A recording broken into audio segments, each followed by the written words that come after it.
Good morning.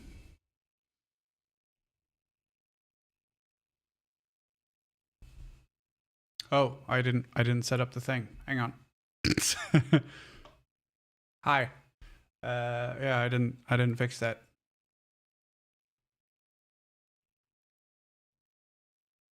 Hey, what's up? Also, I look like less than hot mess.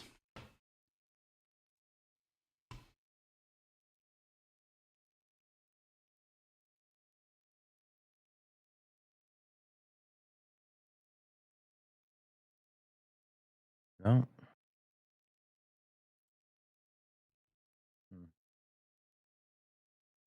Too many others are still doing their intros because I can't hear them. No, I'm trying to figure out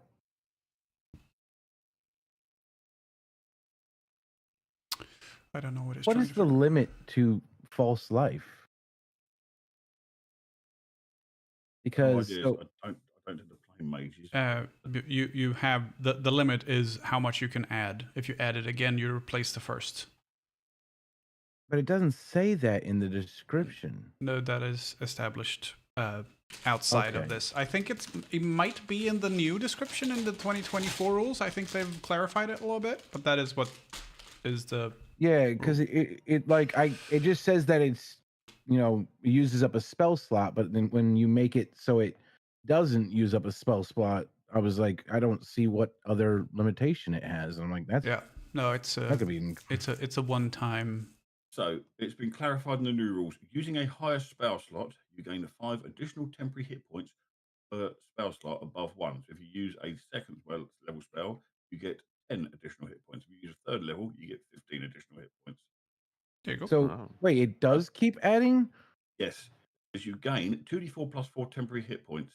Using a high level spell, you gain an additional 5 hit points. So you get 2d4 plus 4 at first level. If you cast it at second level, you get 2d4 plus 4 plus an additional 5 for the fact you use a second level slot. If you use a third level slot, you get 2d4 plus 4 plus 10 hit points additional on top. Oh, but it doesn't say what it happens if I had used it earlier and reuse it, does it? No, it replaces it. It replaces it. Yeah. Yeah, it's the whole thing of same buff replaces same buff. So Yeah. if you can't, this is something that's always bothered me in Dungeons and Dragons. An armor spell, like enchanting your, let's say, shield with armor. Mm-hmm. Oh yeah.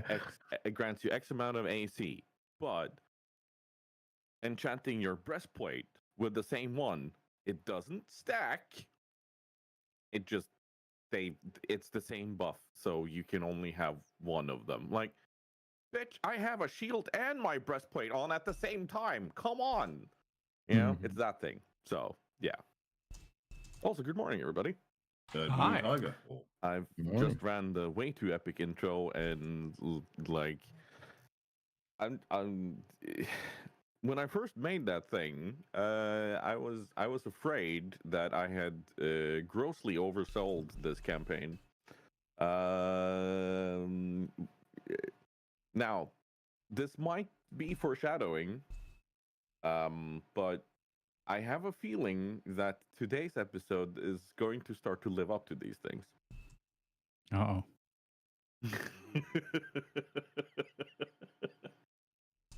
Red alert. Doc was being sassy in my chat yesterday, and I asked him very straightforward, "Hey Doc, do you remember what happened last time I said I had prepared?" Yes, Do you got to do some stats as well. Do you guys remember what happened last time I had prepared fully? Not anything good. So I think the world was covered in sunflowers, and they all lived happily after. Yeah, wait, there's people that had good things happen to them. What? Excuse me. That was on a different plane, a different realm. Yeah. I think I had one good day, and I do believe I was knocked out and dragged somewhere weird that day, and then I accidentally murdered someone. I think that was my one good day. Accidentally. So yeah, no. Last time I had sat down and fully prepared and not just gone with the DM vibes and whatever you want to call it. Was the Salt Flats fight? Oh boy, what have you done, Doc? What have you done? You've doomed us all, you fool. Anything's interesting? I am very much looking forward to this day. And very aptly, Pretzel has given me super dramatic violin music right now. This is good. But how are we feeling about today, huh? Feeling good? Feeling ready? Worried now. Yeah. Yeah. Good. Confidence I is mean, diminishing by the minute. Yeah. I was feeling great. Now, not so much. This is music. Oh no, to technical Adia's ears. difficulties. Oh no. Oh no. Oh, I need like a penny whistle like Gassie's got like Grumbles, what you need is one of these. Like if you're are you looking at my stream? yeah. Yeah. You need one of these.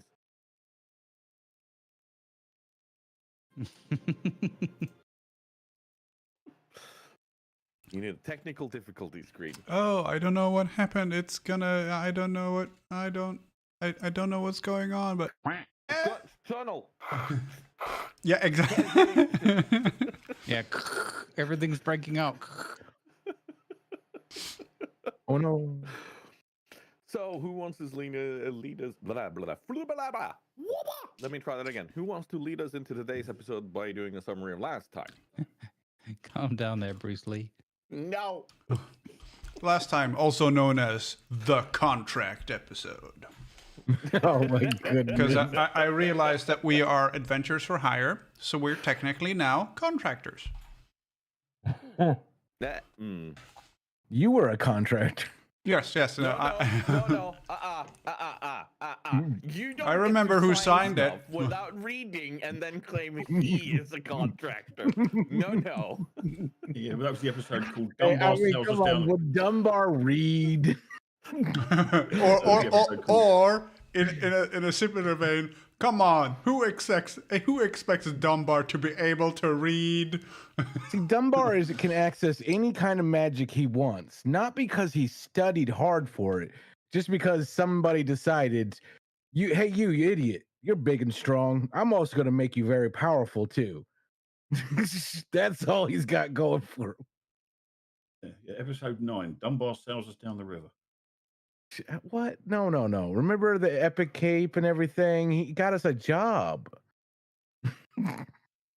Yeah. Can I roll for how epic the cape blowing was? No.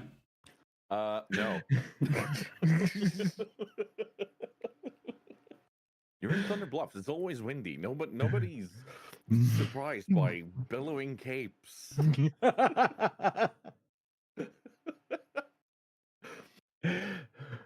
He makes his cape not billow as a free action. Yeah, there you go. The cape's just a solid shape. And everyone's looking at him like, huh? Isn't it supposed to be windy here? What's going on? We had an episode filled with distinguished guests with Bloodhoof, and we had paperwork, a lot of paperwork, and we had also had the shredder acquisition for a bipedal artificer platform. That's what I'm calling it. It's my BAP. So that's, you're just gonna have to live with that until I come up with a better name. But it's my BAP. It's my bipedal artificer platform, and So glad I it's didn't go got with WAP. and You got your BAPs out. yeah, exactly. BAP's out. Not whilst Not I while was I'm drinking, drinking. please. I almost went up my nose. Google it, chat. Oh my god.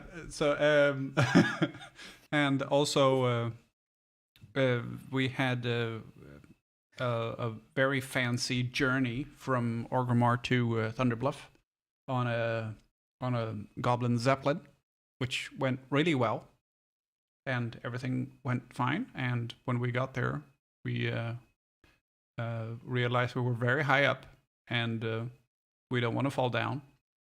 And as a result, Alistair thought it was a good idea to, you know what, I'm going to pimp my stick. So now my stick has Featherfall on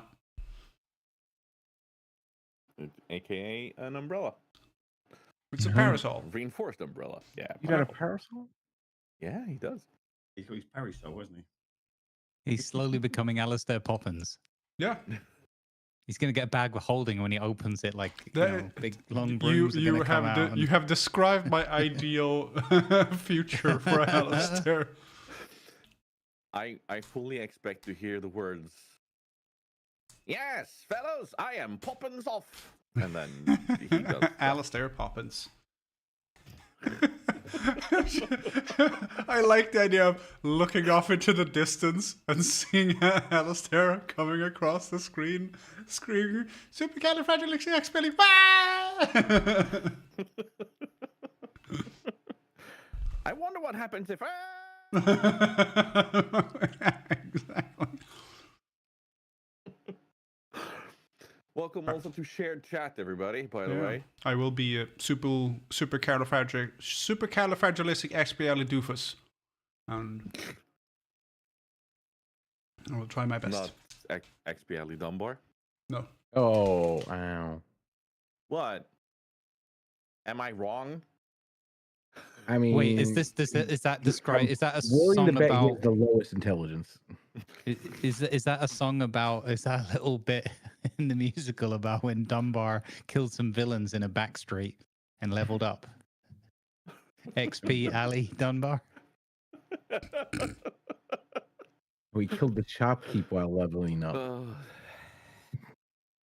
I believe we also, at least Grumbles and I, talked about the idea of becoming the first stealth bomber by having a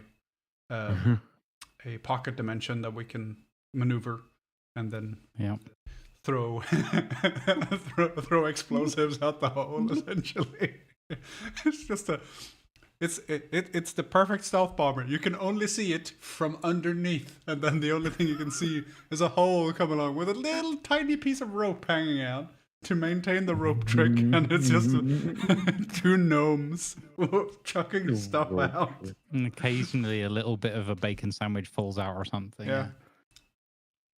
I like that we would both have to put our goggles and little World War II bomber hats on, chopped away.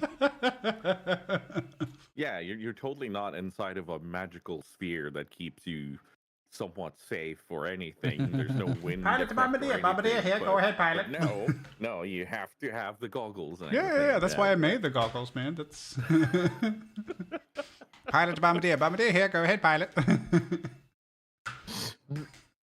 We are moving at blistering speeds. Speeds of 3. 3. Yeah, there you go. Put on your helmets. We'll be moving at speeds of 3. Anyone else want to add anything? Doc, what's your certain flavor text to last time's episode? All I can remember is us getting sold down the river by one of our party, getting smart up something we knew nothing about. Just that he gets some fancy fireproof or semi-fireproof armor. Don't know why he wants fireproof armor for. I mean, it's not that that's happened before. Went to a shop that was full of armor, and I think Alistair was rewriting the contract so that we could all get some armor, but I'm not sure if we all chose what we were getting yet.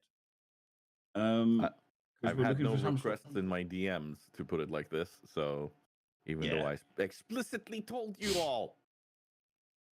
And then we already got to go and get a scale off the largest, evilest dragon going. I'm sure that's going to work out, but we're going to send Dunbar first, regardless, because he's the one that signed us up to this lunacy. And go and stand there and billow his cape out and try and intimidate the dragon or something. You know? The messed up part is Dunbar probably by himself can get in and steal a whole bunch of scales off of like the dragon's cave or something and get out and just walk out to you guys and go, here you go. He might be able to do that. Now, Well, what I'm we're going gonna to do try is to go ahead. Go ahead. what we're going to do is we're going to send Dunbar in first. He can stand at the front of the cave and intimidate the dragon while we sneak around the back and nick stuff. Now, I want to point out to the audience at home. What Dunbar is suggesting is that he uses his stealth to try to sneak into the lair of the black dragon aspect. Deathwing himself, Neltharion, the highest, most ancient dragon of all the black dragon flight. He is suggesting to do that, and that his stealth will be perfectly fine and not at all noticed as he's approaching this ancient dragon, this world-shaping no, it'll be fine. Go ahead. Problem is, Dunbar will think he can actually do that with his level of intelligence. Oh, yeah, it's fine. Breeze, don't worry about it. While the dragon's nomming down on Dunbar, we're going to get the scale. Grumbles. What do you have to add? Well, I had a nice chit-chat, chinwag, smoke-blowing session with an old Tauren called Cairn, I believe. Yes. And we talked about a number of things, including possibility of a path or a way to return home, or to our plane of existence, or however we would describe it. And also, Vonkin learned about, well, you have to correct me. I think it was in character. He told me about the sigil, right? The symbol that I had seen. Yes. Yeah. Yes, okay. he did. So I learned about that, and that possibly the journey to return home might be hindered by my unfortunate person, because something was trying to reach out and touch me inappropriately. In his mind, everybody. Yeah. Don't make it weird. Mentally. Mentally touching. Mentally. Yeah. Don't make it weird. Stop it. Too late. Yep. Tentacles of the mind. Okay. Well, No comment. we don't talk about the fact that the Quacken tentacles are coming out of my head each week on the screen. And Damien, what do you have to add? I mean, it's not his fault that he can't read contracts.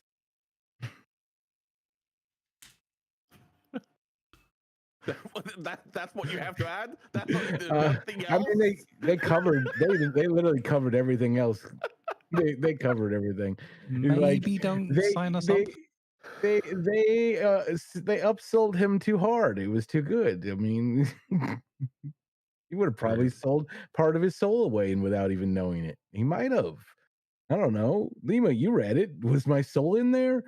I mean, I think limited rights to use of, but not exclusive ownership of the body hereafter referred to as the item, and you shouldn't assign that basically. The tool. He's Sorry. Tool.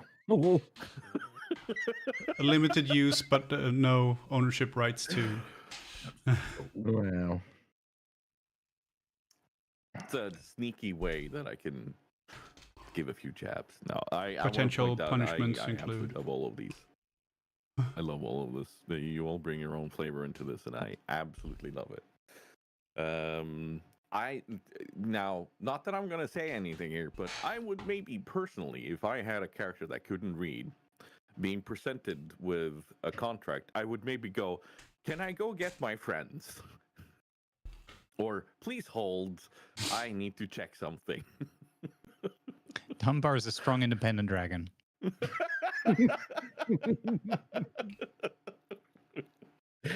I picture him as a little street rat living like, he's a street rat kid, He's a street rat kid that has been given way too much power. And not the intelligence or wisdom to handle it. All right. Well, before we jump into today's session, here's a word from a sponsor. No, we don't have any sponsors, sadly. It would be cool though.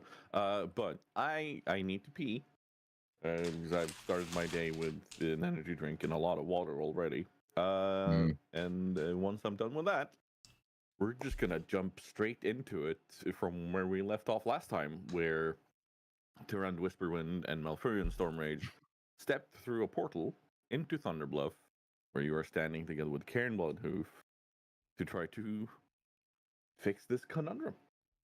All right? This Excellent. week sponsored by Cairns Coffee, Bloodhoof Brew. If you need to hoof it, Nice. I love this one. Enthusiasm is a great substitute for ability. That should be like Dunbar's slogan. Mhm. I like that, but with enthusiasm spelt wrong. Yeah, of course. That's way too big of a word for him. Yeah. He gets 6 letters in and he's like, what is that word? It says enthusi something. It has 3 syllables.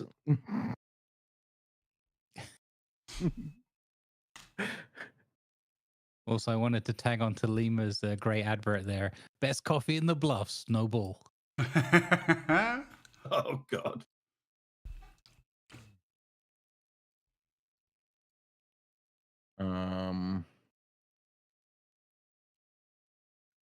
I'm going to assume that some of our downtime, probably at least 2 minutes of each day of downtime, was spent on one of the other party members reminding Dunbar that he's not to sign any contracts without an adult present. Yeah, exactly. Yeah, how many weeks was it? I'm sure you guys said it. We got to roll for that. 4 weeks Yeah. we were downtime. We roll 4 intelligence weeks. for Dunbar to see whether he remembered that or not.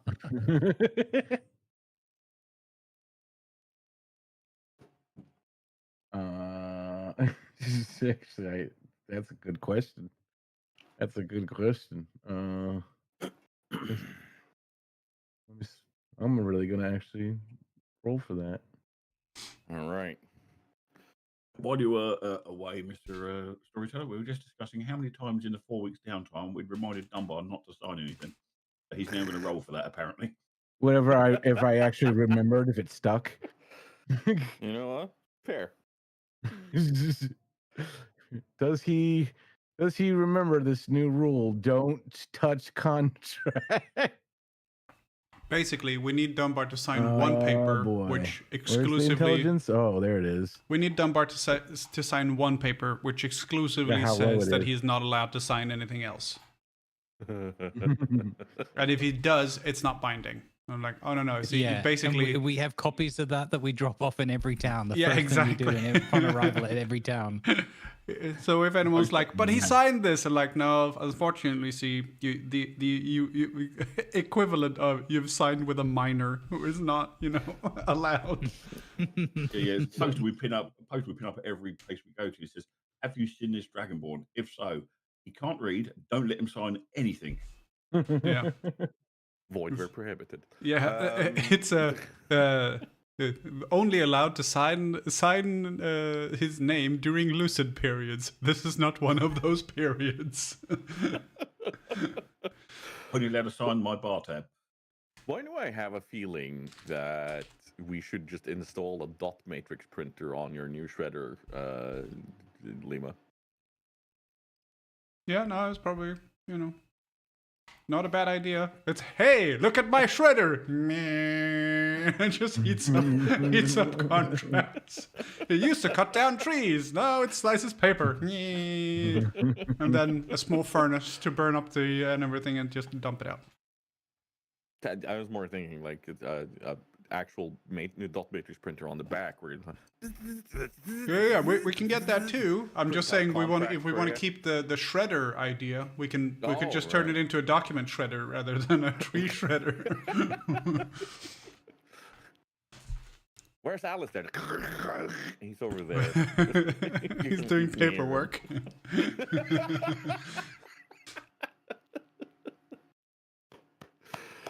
Excellent. All right. Are we all ready to step into the scene? Yes. All right.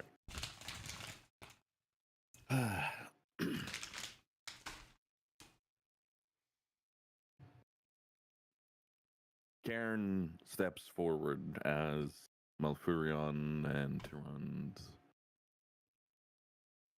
comes into Thunder Bluff. He greets them in the same respectful manner he greeted you. He greets them with clear reverence and almost a friendship-like embrace for Malfurion. You wouldn't expect this from leaders from two separate warring factions, but it's clear that they share a bond. And maybe even clearer when you realize that Malfurion is here because of his connection to the Dream Realm, as he is one of the sleepers. He is one of the major druids out there at the moment.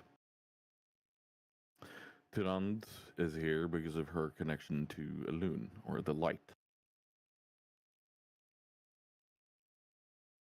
And Cairn, with his knowledge of the spirit world, these will be your guides.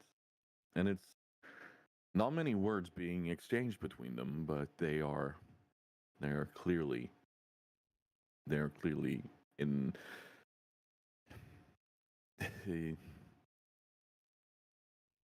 they, their bond is great. That goes without saying.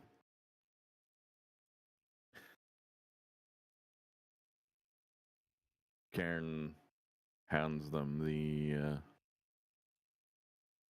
usual offering of his pipe, and you smell the sweet smoke of the leaf that he offered you too, Fred, where you guys are having this meeting.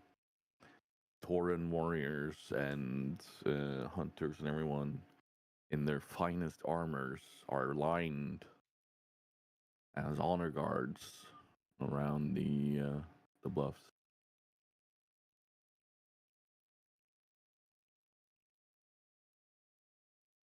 Cairn then looks at all of you and says, "Let us step into my tent and start these talks and these conversations and these preparations. It will require many hours of us, even with all our concentration. And we will need you at your sharpest, little ones. Now, let us commence."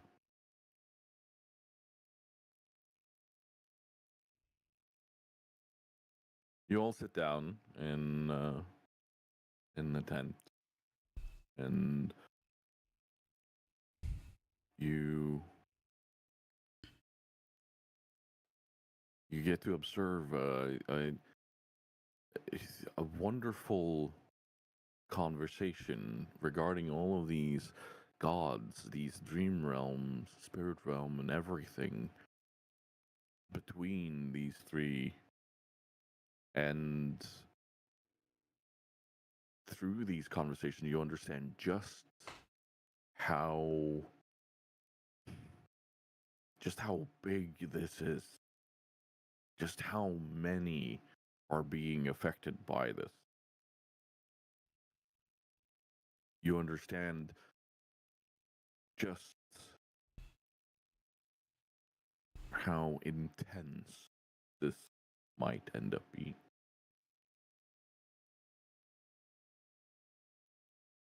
The fact that the very high priests, so to speak, of their own orders aren't there to do this, but they themselves, like the most powerful of their kind, are there to do it.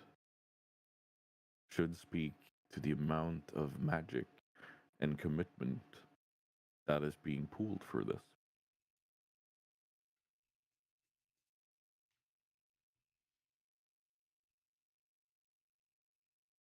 They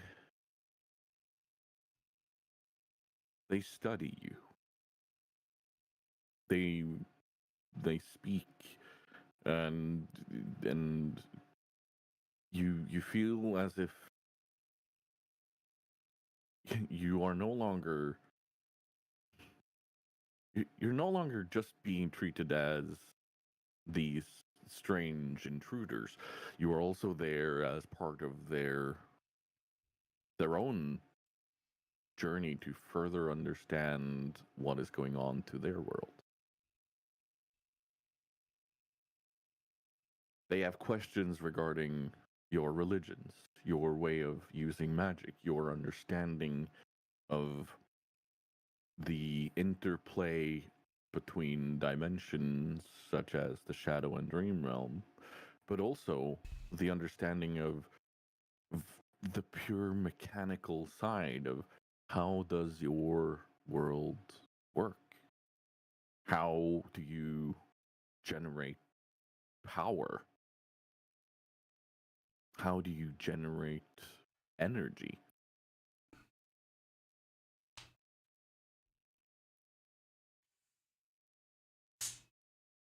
They are not just there to witness and see you and study you, but they are there to fully learn from you about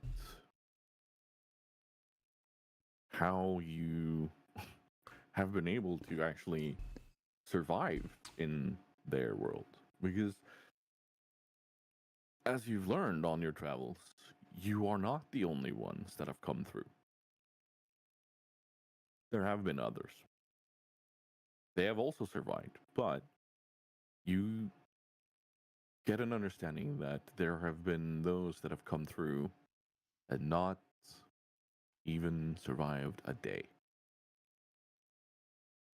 Not because they've been mauled by something or killed by a bear or whatever, but because their existence was wrong to this world and they were torn away into nothingness without explanation.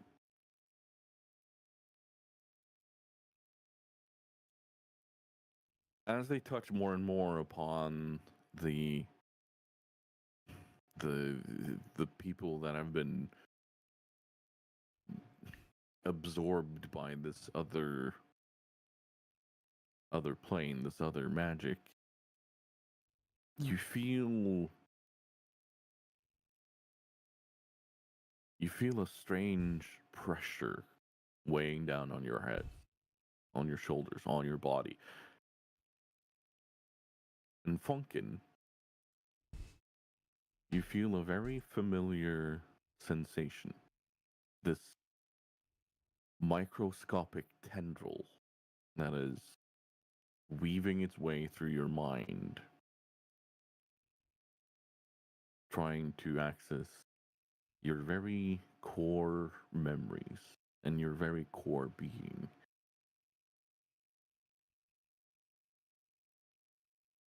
But as quickly as you notice it, it goes away. It goes away when all three of these leaders stare at you with kind eyes. And you can feel the mind of greater beings almost sit around you and in a circle to make sure that you understand that you are protected. You are being cared for.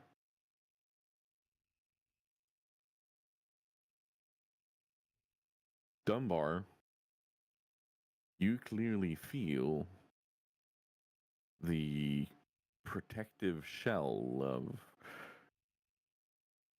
of several dragons, dragonkin, and well, your kin that is forming around you and protecting you, making you feel at home. Hmm. Ragnar, as you hear them talk and you feel this sense of protection building, it's indescribable, but at the same time you feel as if you are sitting inside of a mountain. You are inside a giant mountain fortress that is covered in the markings of your god. They are covered in dwarven runes that you recognize from your homeland. Alistair, you are standing on a stage, receiving an ovation. You're receiving applause, reverence from your fellow kin. But you're not only receiving this, you are feeling a sense of great accomplishment and great unity. You see gnomes from all the different tribes in front of you, from all the different types of gnomes, and they are clearly celebrating a great accomplishment for all gnome kind.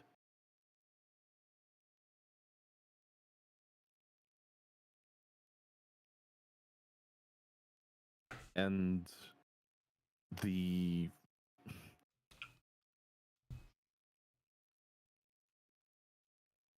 feeling slowly dissipates, kind of in the same way that,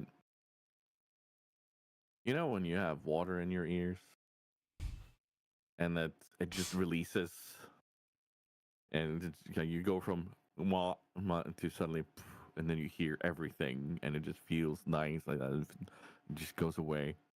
Mm-hmm. That feeling is what you're feeling right now.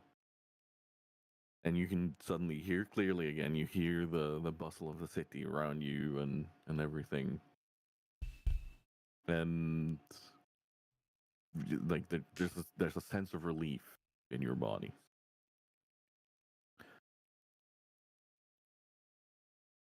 And that's when you hear Karen go, "All right, our friends are anchored.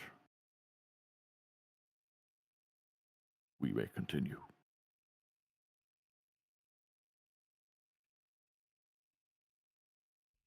They lead you outside, where the mesa you're currently standing on has been meticulously prepared. You see that several hours have passed since you stepped into the hut.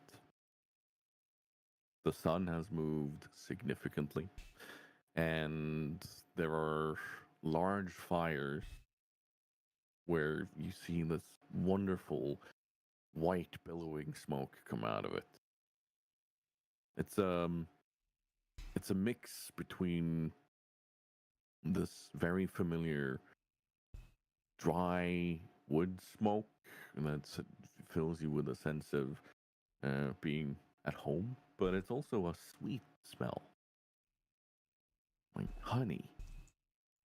There's a very fruity smell to it too, like that of flowers, of fresh fruit. There is the soul warming smell of freshly cooked bacon. And the entire party woke up when I said that. Bacon.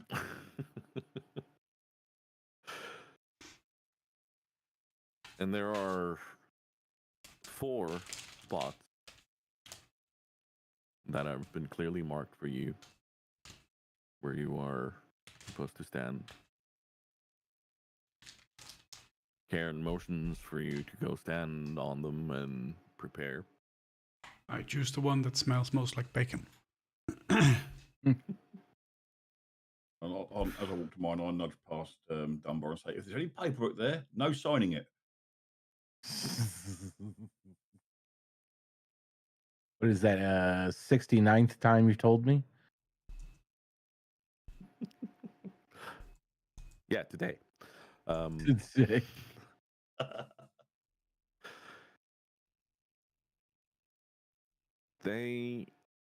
They stand around you.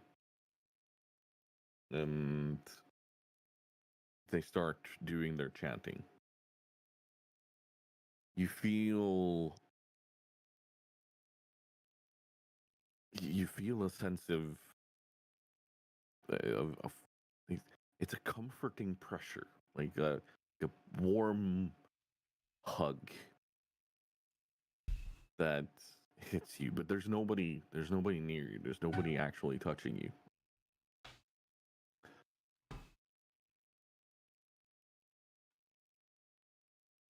Funkin, you can give me I think this would be just an Arcana roll. Okay.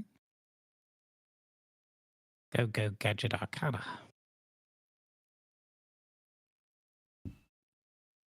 Mm. What is your Arcana's +8? You got 26, Chet. Your robes, they start humming almost. Like there's a clear, familiar hum to the magic that they hold on to, and it is intermingling with the magics of this world. You see it as this colorful tapestry of magic that is binding and circling each other and almost weaving into each other. Mm-hmm. You get the strong urge to try to meld and kind of shape this with almost with your hands. Like you can almost touch it. Mm-hmm. What would you attempt to make out of this? That's a good question. I think he would try to like weave his hands and everything. And like his eyes I think are open but kind of like almost glazed over a little bit, just like he's not focusing on anything. And I think he would slowly move his hands and start drawing like an image of the forest that he was born and grew up in. Just like a setting that kind of just, it's not super accurate, just like smoky, like a watercolor that's too watery or something. Something that kind of reminds him of home and safety and sanctity or whatever, something that's very dear to him. In like a School of Illusion kind of way. Nice. Dunbar, you see the energies of this world shape into flying beings. that are constantly, slowly circling with each other. You have the white raven that is circling together with a dragon. They are constantly circling with each other, looking at each other. And you hear very familiar voice from these. It's beckoning to you, it's calling to you to find your way home. And in your mind, in this state that you're currently in, this dream / shadow realm that you've started learning about starts slowly spreading from where you're standing, and you can see so many more beings, so many more warriors and shaman and all of these creatures, Taurens and night elves, but you also see the trolls of this world, you see orcs of this world, and like in their different spirit and dream shapes stand around you, and they are pouring all their energy that they can in towards you.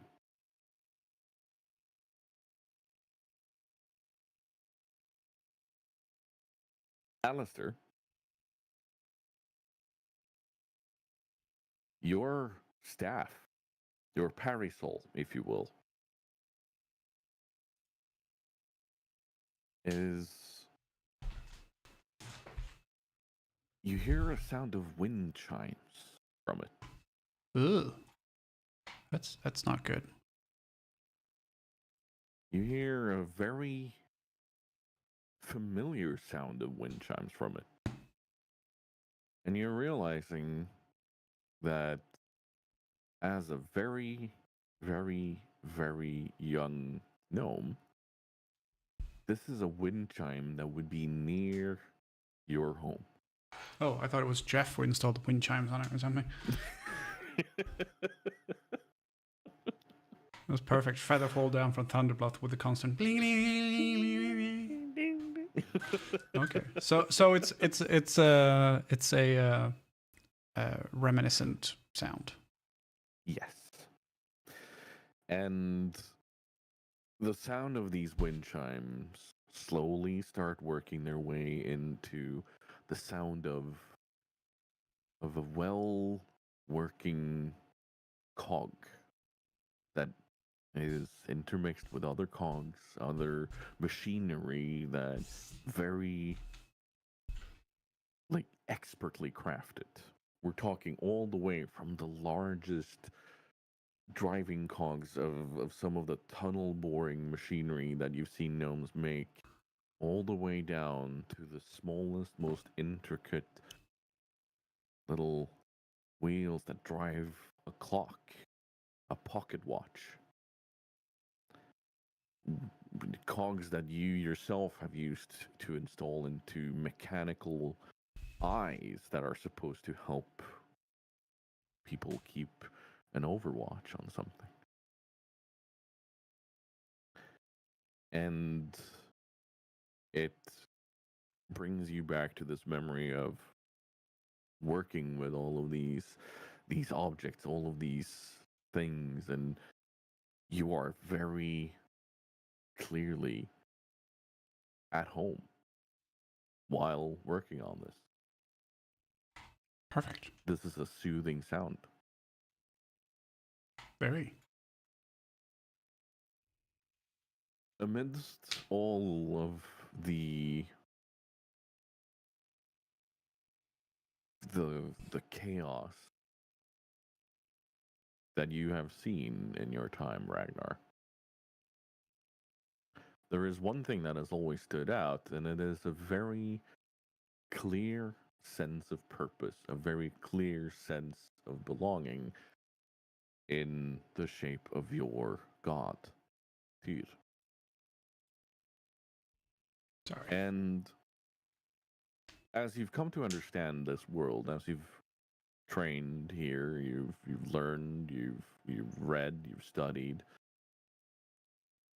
you have started understanding that what they call the light, what the paladins of this world call the light, and the priest, it is very much an essence that binds all worlds. And it is what you know as the divine favor that you gain from your gods. You see Tyrant Whisperwind as an anchor of this magic, of this essence. And being this close to her, to it, you are also very clearly seeing your way home.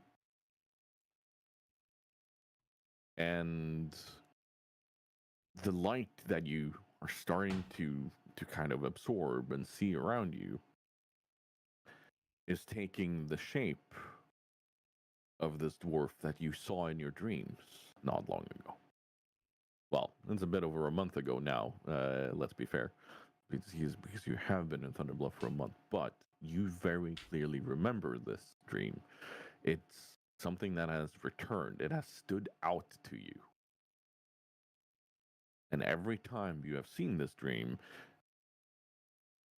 you see more and more detail. More and more detail about this being that is trying to fight off almost the very definition of chaos by being strong, by being a protector.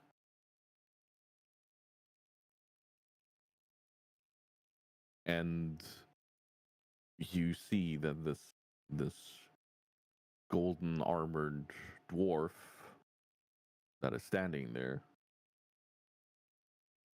it's you. Very weird. And you can feel that this avatar, because you are looking around you and you see that this golden avatar is standing like with like a broad stance, armor and everything, shield and weapon ready to go, and he's standing right above you. Like his entire being is so enormous, but it's very clearly an avatar of you. But it's wearing all the symbols of Tyr.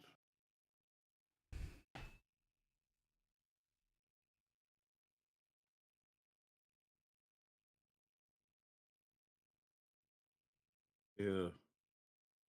Appearing to me as a dwarf. I don't know what Tyr actually fully looks like as being, so I'm assuming he's appearing to appease me in whatever form he feels will best. Yeah, interesting.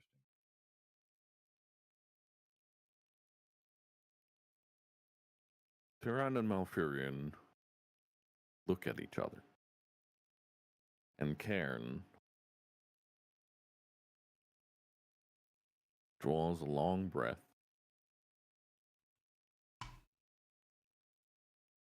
And he says, "It has been amazing to learn from your..."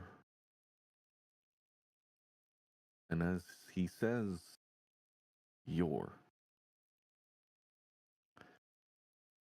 the air around you, it grows. It grows heavy. It grows dark. And on the wind, you hear.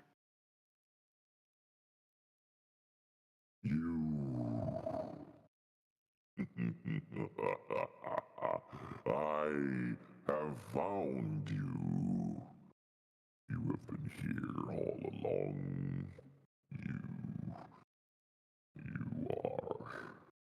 You are mine. Mm.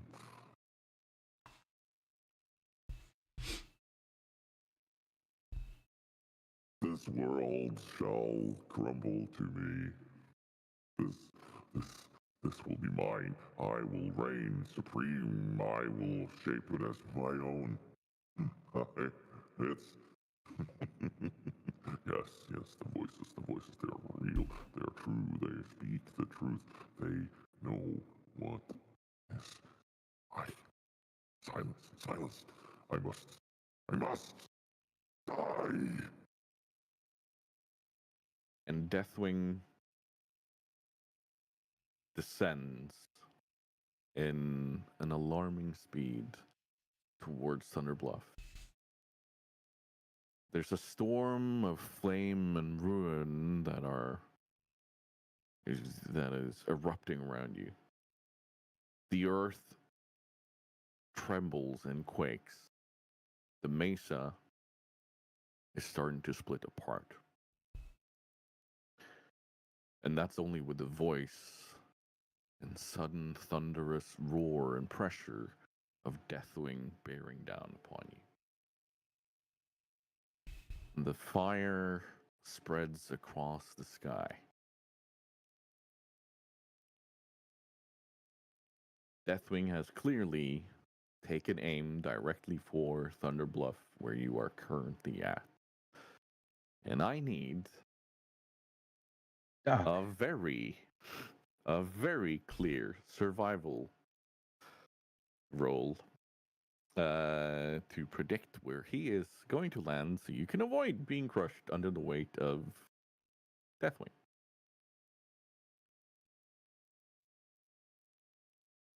I need that from all of you. Funkin got 25. What you've done to us, Ragnar Doc. got 9. Well, yeah. I might be got finding the piano. 21. Oh, nice. 19. I got a nat 20, but you still got 4 more than me Yeah. because you have a Plus plus one. 6. 25, 9, 10, and 21 for me, Chan. You I can't show you because capture card doesn't work. you start scattering. Like it's clear that you can't just stand here. Funkin and Alistair quickly scatter and run in a direction where they feel that they're going to be safe. Inside my shredder. Because I will run faster with the shredder. Like, short legs, climb up, long legs!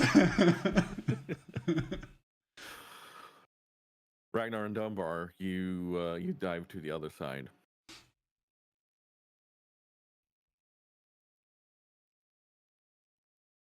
Deathwing impacts the mesa.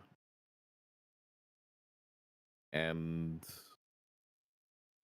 just the sheer enormity of this dragon striking the ground shakes everything and everyone.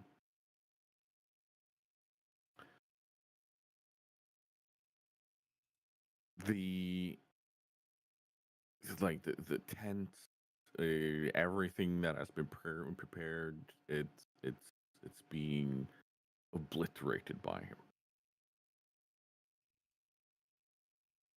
The ground itself, as he lands, there are rocks being shot up through the ground, and I'm gonna need an athletics roll from Doc and Dunbar or from Dunbar and Ragnar. Sorry, I'm gonna try to use character names here, to see if you avoid this or not. Athletics. Athletics. Yep. Well, great.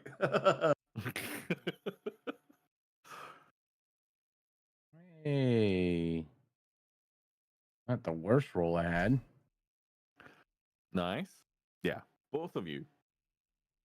You can feel that there's this enormous earth spike that is about to pop up and pretty much spear both of you, but you roll away as this otherworldly, like it's not from this plane. It's not from Thunder Bluff. It feels like it's come from somewhere dark and sinister, and it's not supposed to be here.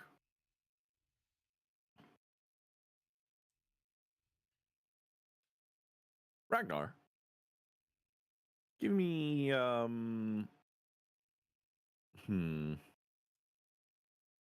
give me a knowledge religion if you have it, or whatever you feel is closest to that. Religion.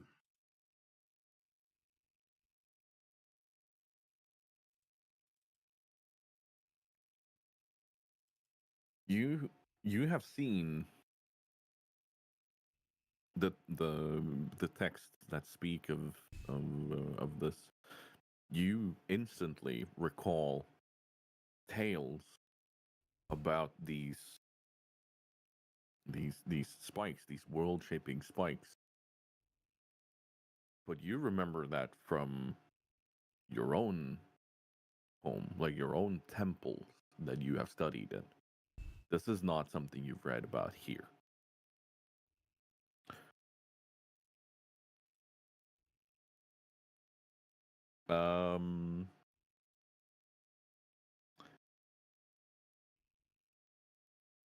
And Funkin, Mm-hmm. give me an Arcana roll. Okay. Because you, while having been here, you've walked around the mesas, you walked around the Elder Rise, the Spirit Rise, Hunter Rise, and you've seen Ooh.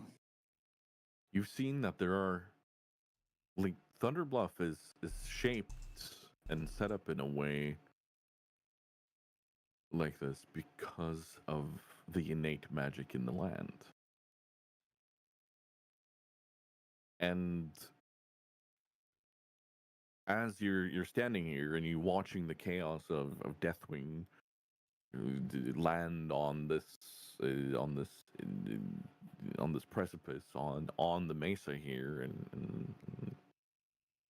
and people are trying to get away, some are trying to fight it, you clearly see the arcane ley lines of this land, and you can feel the protective nature of these, and that they may be used to harness more magic for the protection of people, of you, of whoever may need it. Mm-hmm.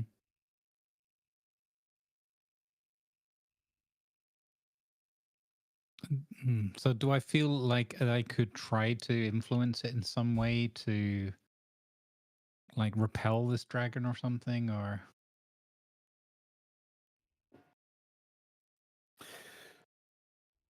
The force of Deathwing is too great.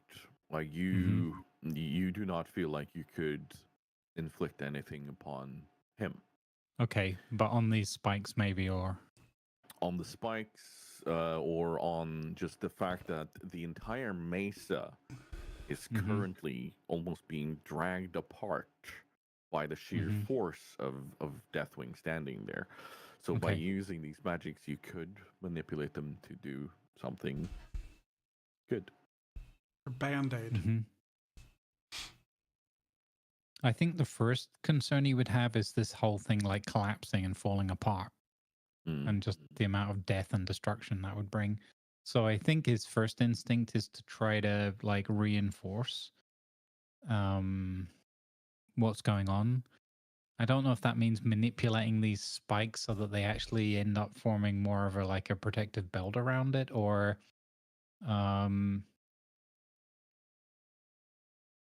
yeah. Or if there's some way of maybe making the other thing that springs to his mind is because he does a lot with illusions and sort of visuals and smells and things, maybe using these ley lines to kind of make paths glow where the ground is more sturdy, where people should run and where they shouldn't, kind of thing. Like everybody follow the yellow brick road kind of thing.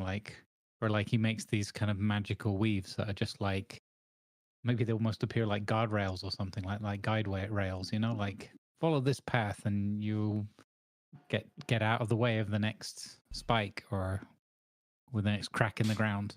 So it's something along the lines of reinforcing the ground that they're on, and with its own sort of magic, its own essence, and then so that it doesn't split and fall apart. That would be his primary concern, and then his secondary would be like maybe he can do something that's almost like the magical equivalent of like neon emergency exit signs, like follow the emergency exit signs.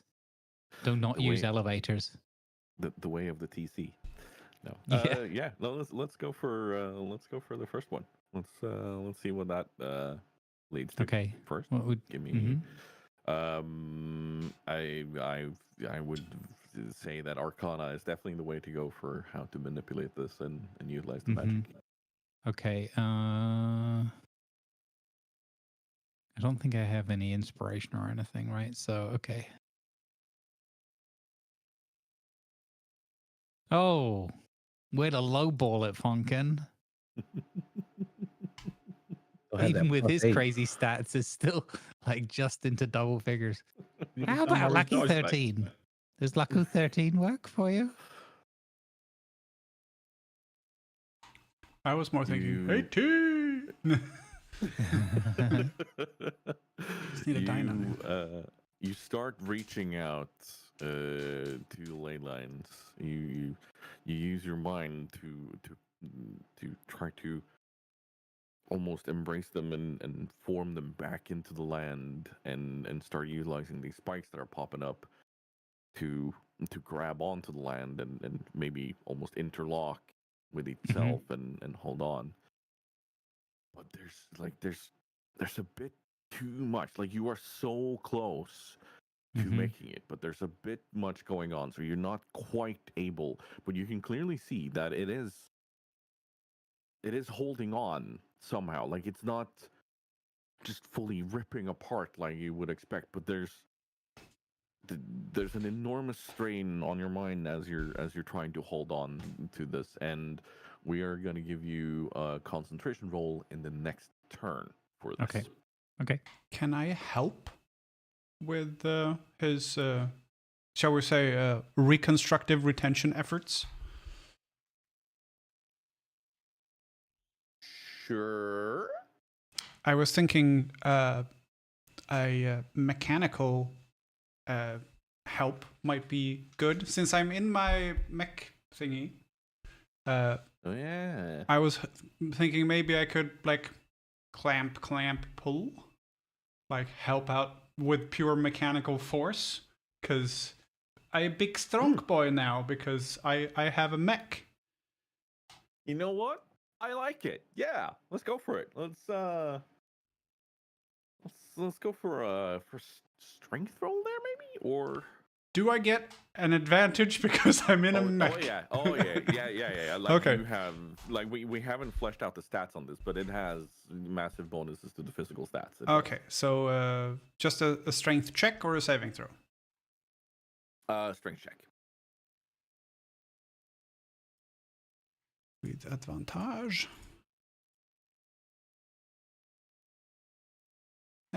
16, it's not bad. Yeah. No, it's way more than 16, and yeah, you clamp these large hands of this suit.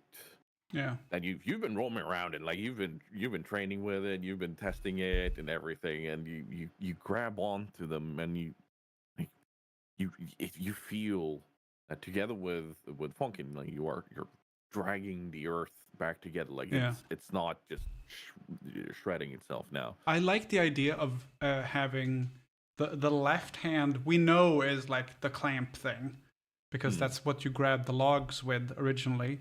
Like grab onto something, and then the saw blade, which we've established is replaced with a gear, it just starts spinning and then digs into the ground until it gets stuck, and then just that's the anchor on the other side, and you go and you just hear all the cogs whirring and turning, and a few sparks come on as they start to slip, and then like, oh no, you might be goblin designed, but you're gnomish refined, and then they catch again and go and then they just lock there. Like, you are under enormous strain right now, but also you are very well crafted. Doc, Ragnar is caught in almost a trance-like state. You feel your very being. You are not just the normal size of you anymore.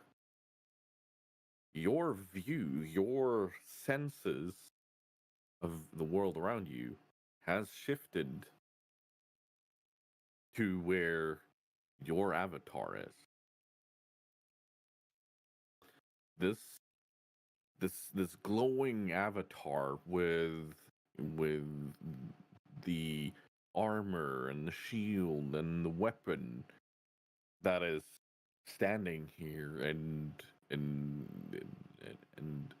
almost being face to face with Deathwing. Well, no, he's far larger than that, but you are enormous, and you feel the energies around you. Your physical body is,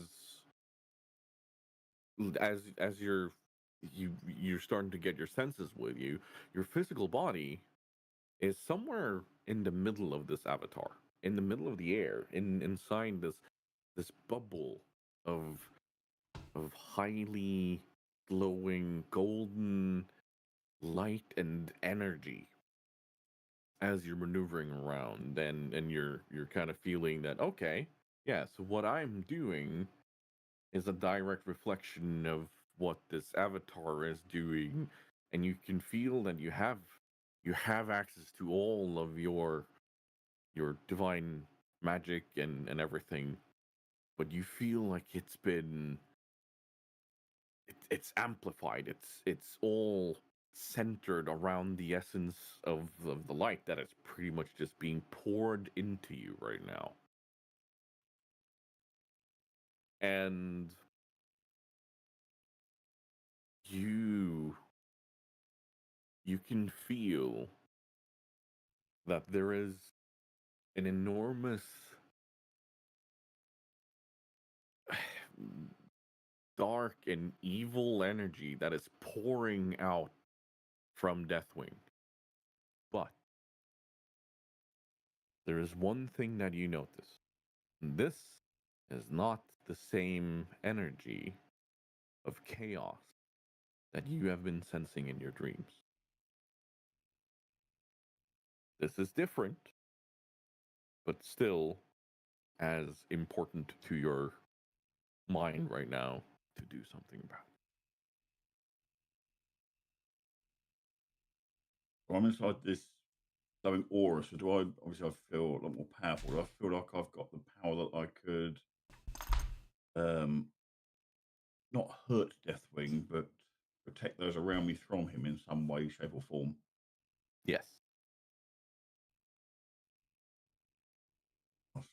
He's stroking his beard, contemplating what to do.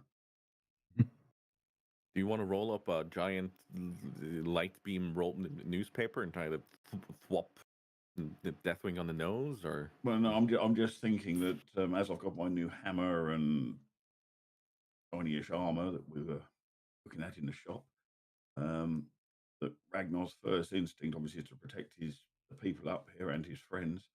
And Ragnar will basically stride forward using this avatar and basically try and black Deathwing off the fold, off the area with his new hammer. I'm hoping that it's with us all this new power that power's multiplied because he's now filled energy and he's physically try and launch Deathwing off of Thunder Bluff.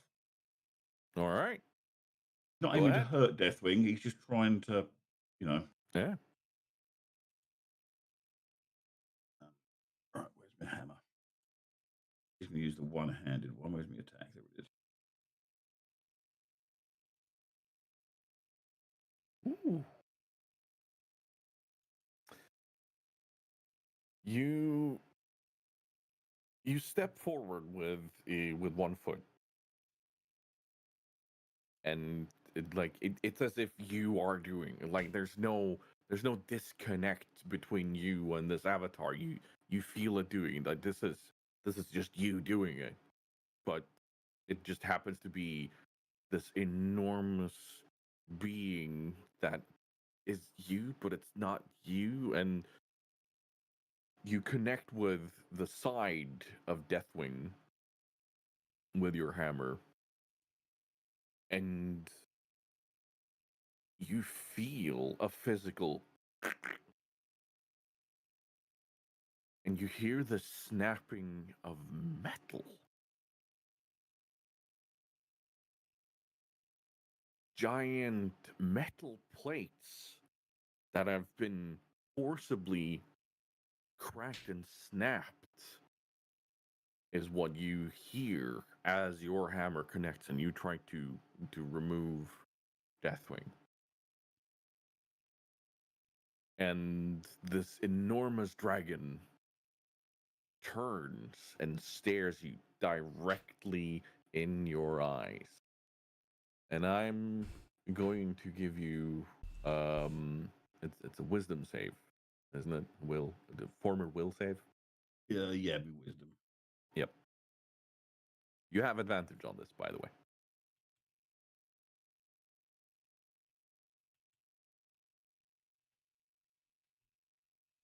What's that?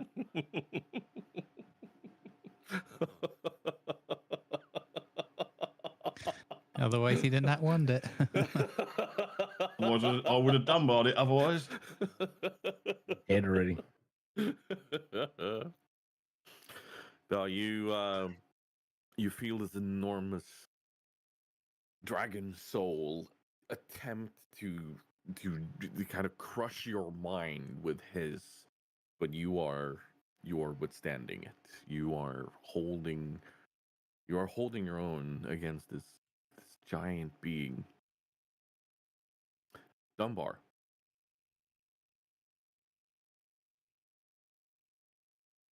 Your wings take form. And you can feel them create a protective, like a protected layer, almost like the bat cape, for Batman. You can just and then deflect bullets or whatever.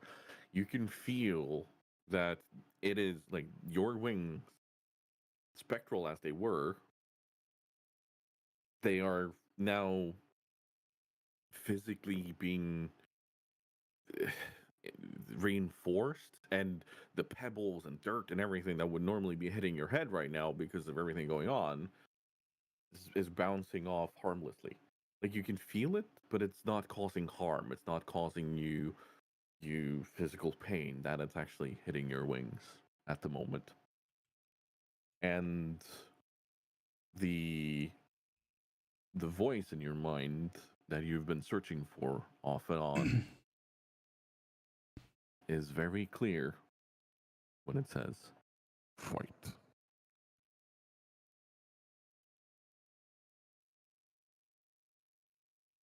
Okay. Then so I was on the same side as Ragnar. So I saw him charge Yep. at this thing. So like as I'm turning, I'm seeing them like face to face, kind of like fighting too. Mm-hmm. I think I would want to try the new,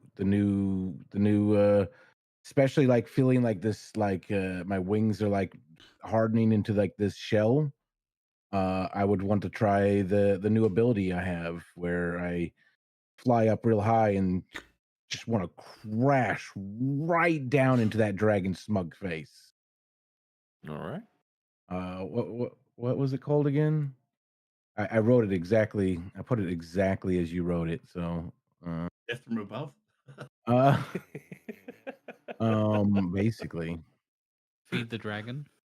uh, If he gets it wrong, it could be Enter the Dragon. Exactly.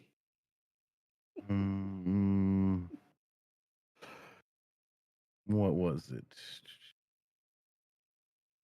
I don't know. Yes.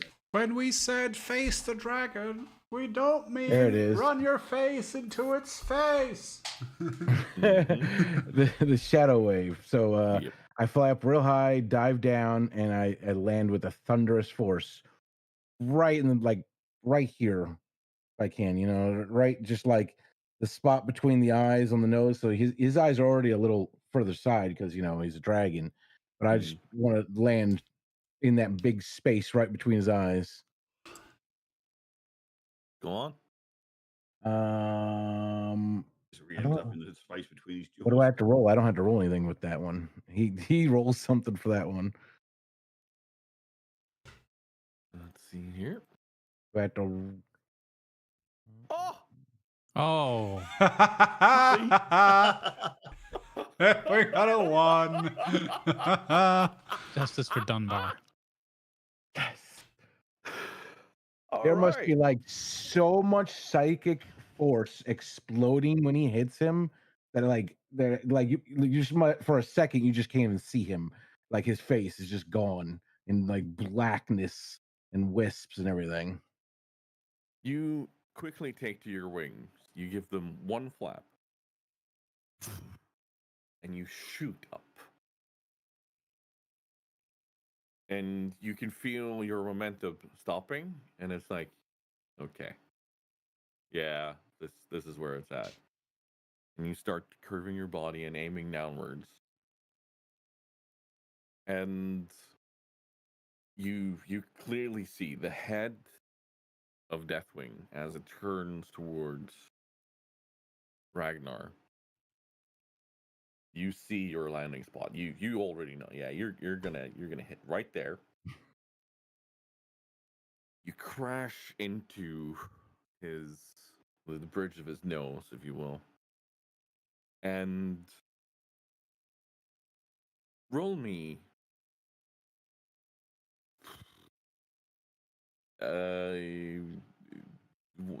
roll me 1d8, but we're also gonna max out the second die on that, so it's gonna be 1d8 plus 8.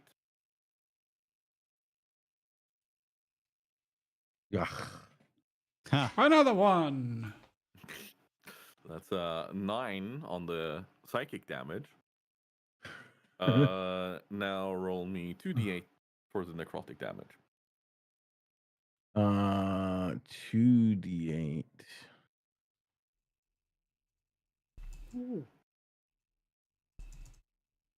I need to write this down. Let's see where there's that. 9 plus 13 plus 8.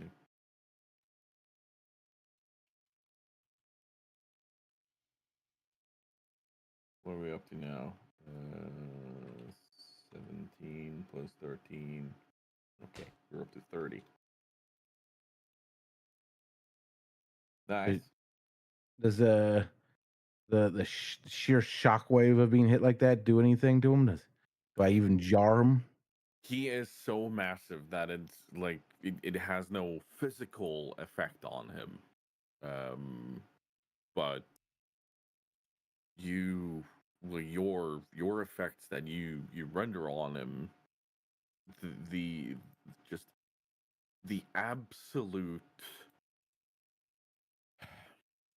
the absolute shock, and as he is fully focused on trying to break Ragnar, you get to touch his mind with your psychic damage.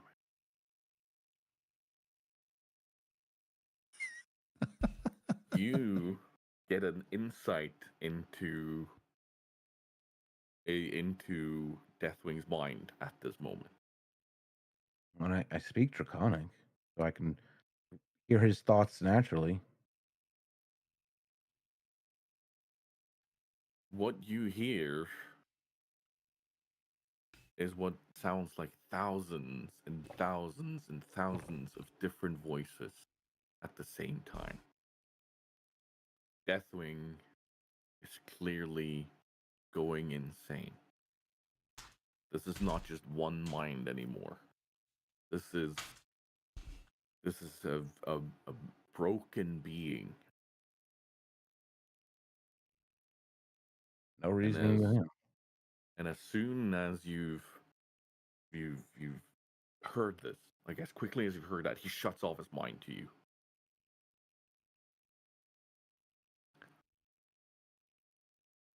And we are going to go to the next round. I think that means it's his turn, guys. Yep. This is one where Ragnar gets eaten. Super God Dragon definitely has initiative. Yeah. Yeah, he does. Dunbar knows that much at least. I think Dunbar is about to change his name to just Dun or Dunbar. Ragnar's living up to his name. It's like, it's bigger than me. I'm going to fight it. Doesn't care if we can win or lose. He's going to fight it. Is this where the expression? We might have just seen the origin of the expression "bar none." It was originally Dunbar. Yeah. I think that might be. I think this is it. Yeah, probably. Oh, What? Deathwing just needed the right medication. No joke, man. No joke. So this is we'll see a before and after Deathwing gets his prescription of methylphenidate, and then it's like, oh, so nice and quiet. I can think for myself again. Is this what you guys hear all the time? Yeah, exactly.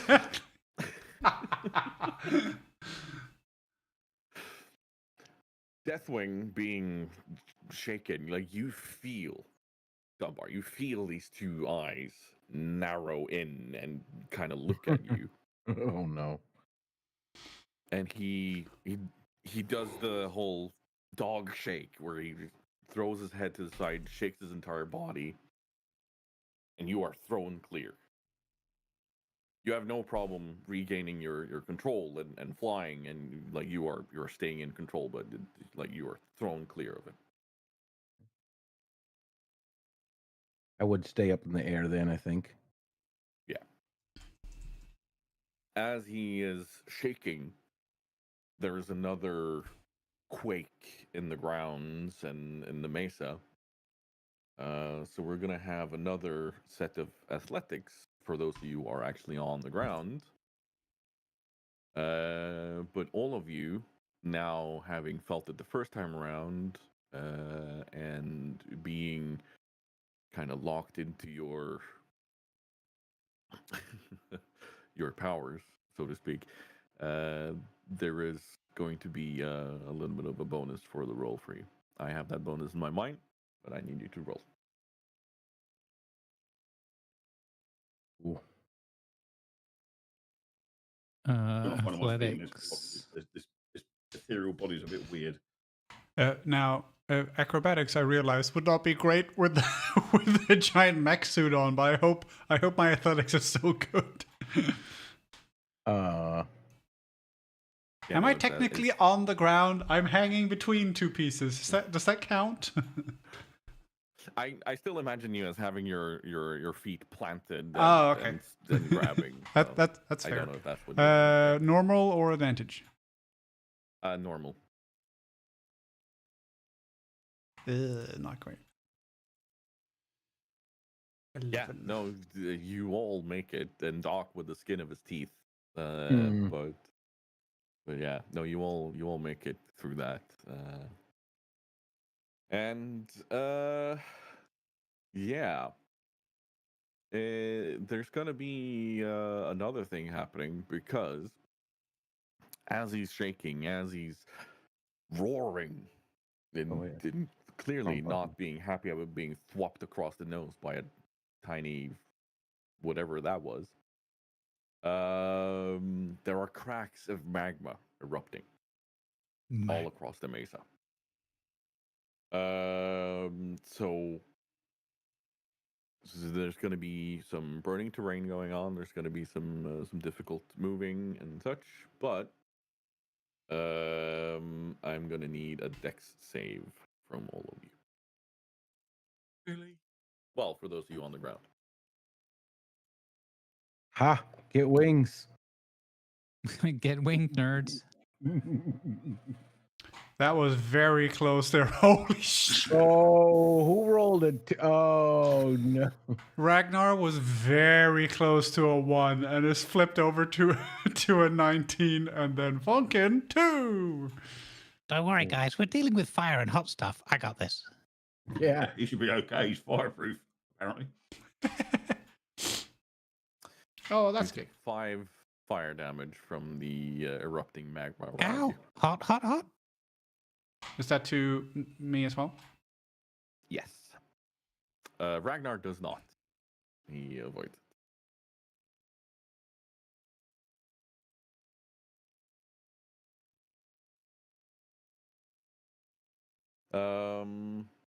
I triggered what? Triggered a what? This is the origin of Yellowstone. Yeah. Yeah. We are going to continue on into this round, and we're starting with Funkin. What does Funkin want to do? Or actually, sorry, no, I'm forgetting some very important elements. Malfurion, seeing what you're doing, he instantly understands. Yes, of course. We need to try to hold on. And you see him mimic your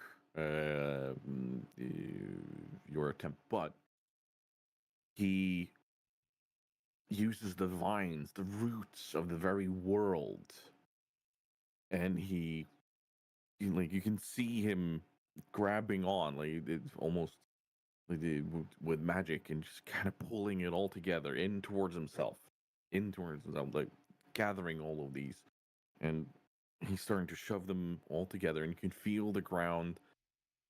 The shaking is calming down,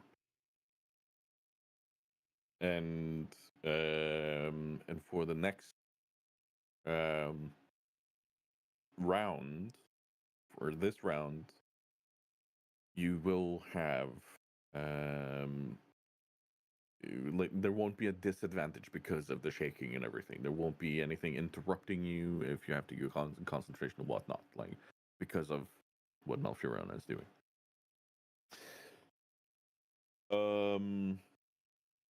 Yeah. And Funkin, yes, it's you. So I think in my mind's eye, there's like little bits of magma and stuff like licking at his feet, you know, coming up from these little mini fissures, and there's bigger fissures. Like he hasn't fallen in a big fissure full of magma, but so I think some of his clothing sort of, you know, sparks a little bit, and Funkin he's trying to concentrate on this magic, and he looks down. He's like, I got to do something about this. I don't want to go up and smoke. This is not the way Funkin's gonna go if he has anything to do with it. So he goes, Hot, hot, hot. Okay. Think, Funkin. Safety first. Ah, yes, I remember the maneuver. Stop, drop, and bacon roll. So he does a little stop, drop, and bacon roll, and then he fire out on his clothing and stuff, and then so he can fully concentrate back on the magic and trying to hold this place together. And I think the next thing he wants to do is he can see, like, he's not fully aware in detail, but like vaguely he can sort of see specific movements and things going on, and the dragon being rocked and others performing magic.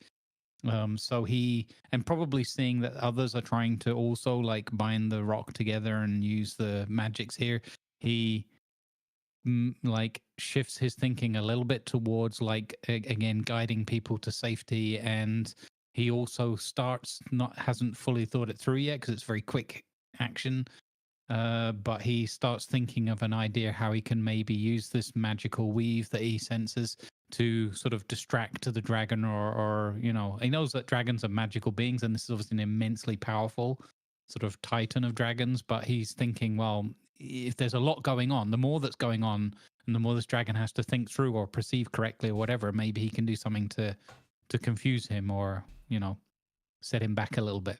So for this round, he's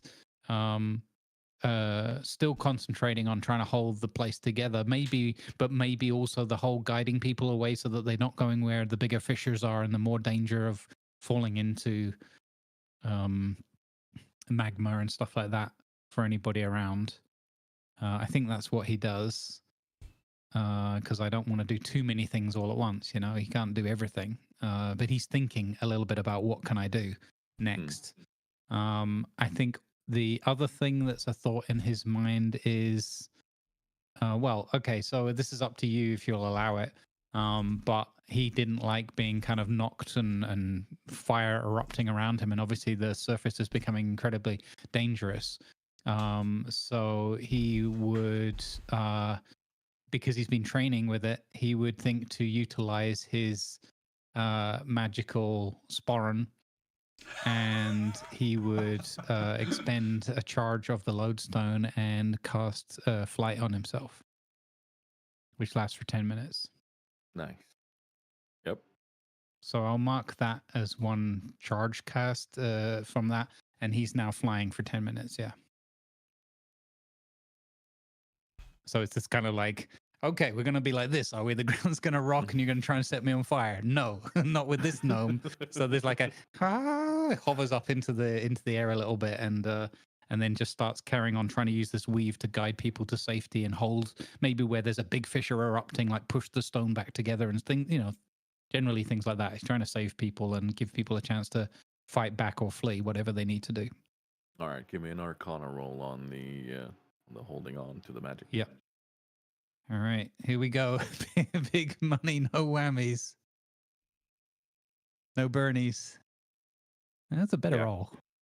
You gain control even more. You feel the weaves of magic just kind of center itself around you. And now I'm going to remind you about your robe to have a look at what that did. Okay. What, fire?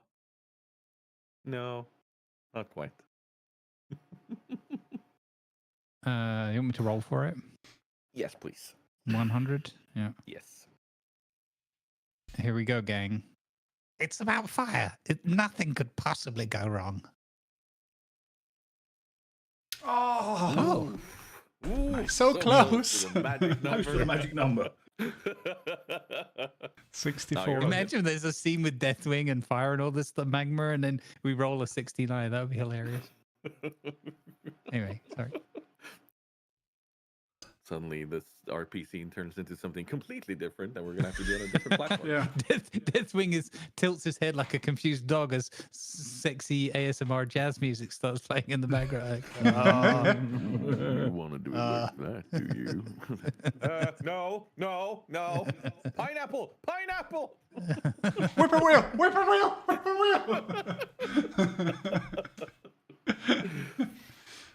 Yeah, no, you. There's no effect coming from your robes for this. Okay, I imagine there's like a little moment where there's like a little sparkle, like a glow or something, like the magic And he's like, "Uh-oh," and then it just calms down, like his hair flares, and then it calms down, and he goes back to concentrating fully. You kind of feel it as a tingling that as you lift off the ground, you feel the flare of this this robe kind of charge through you, and you feel your hair go. Yeah. But then it dissipates. Like, not now, not now, not now. It's the tea kettle. Yeah. Dunbar is so confused right now. Yeah. When right? isn't Dunbar confused? All right. Good point. He probably wouldn't like this when that happened. I sense a disturbance in the force. What was that? Yeah, no, you hold on to the magic, and you are gathering more and more of it into you, and you are gaining more and more control of it. And yeah, Alistair, it is you. Hello. Hello. What do you want to do? I'd like to not lose my mech quite so early since I just got it. So, am I safe or am I being covered in fiery goodness? No, you were safe. Okay, cool. I imagine I have like a little thing I can go just close over me, like a little canopy. So, am I holding on, or is it like, oh no, this is untenable, or? So right now you feel like, oh, okay. So with Malfurions, Wines, grabbing the land, and Funkin gaining more control over his magic, it feels like it's holding, like it's not shredding. Like you're not needing to hold on as hard anymore. So yeah, no, you're no longer hearing the strain of your mech and everything. It's just staying calm. Okay, so that means that I have access to more power now because I don't have to work so hard. I would like to see if it's possible to pull it back, like to increase the power once again, to not just stop the progress of this going to shit, but actually reversing some of it. If that's possible, I would like to try that. All right, go on. Give us a good one. Strength check again? Or let's make this about your like how you manipulate the mech rather than just pure. Now we're holding on. You know, this is more like, okay, all right. Let's see what we have to work with. So I use Arcana for that. Yes. Right here. Normal or advantage or disadvantage? Normal. You have an innate little bonus going on from how I'm seeing things. So yeah, 11 from me, and then whatever you feel adds to that. So you like, as you're kind of letting go, but instead trying to reorganize how you use the mech and such, it's still slightly unusual for you to use it in this capacity. And the cog that had dug itself down, it got jammed for a tiny bit, so you're kind of just shaking that loose, getting it to work, and so on. But you are actively part of the three that are now pulling the land back together. Smash it. You I'm finally making use of my racial bit as rock gnome. I imagine like the cartoon version of this, where you just see Alistair go whoop, and then over here, and then over here, and then over here, like with a hammer banking twice, and then over here doing the same thing, and then in the middle with a giant ratchet strap trying to bring everything together, just pumping on the ratchet strap, and then you slowly see the Bluff just going ka-chong, back together. That's gonna be bad if anyone's standing in the middle. Yeah, Uh, like a Venus flytrap. yeah. Oh god. Torrent flytrap.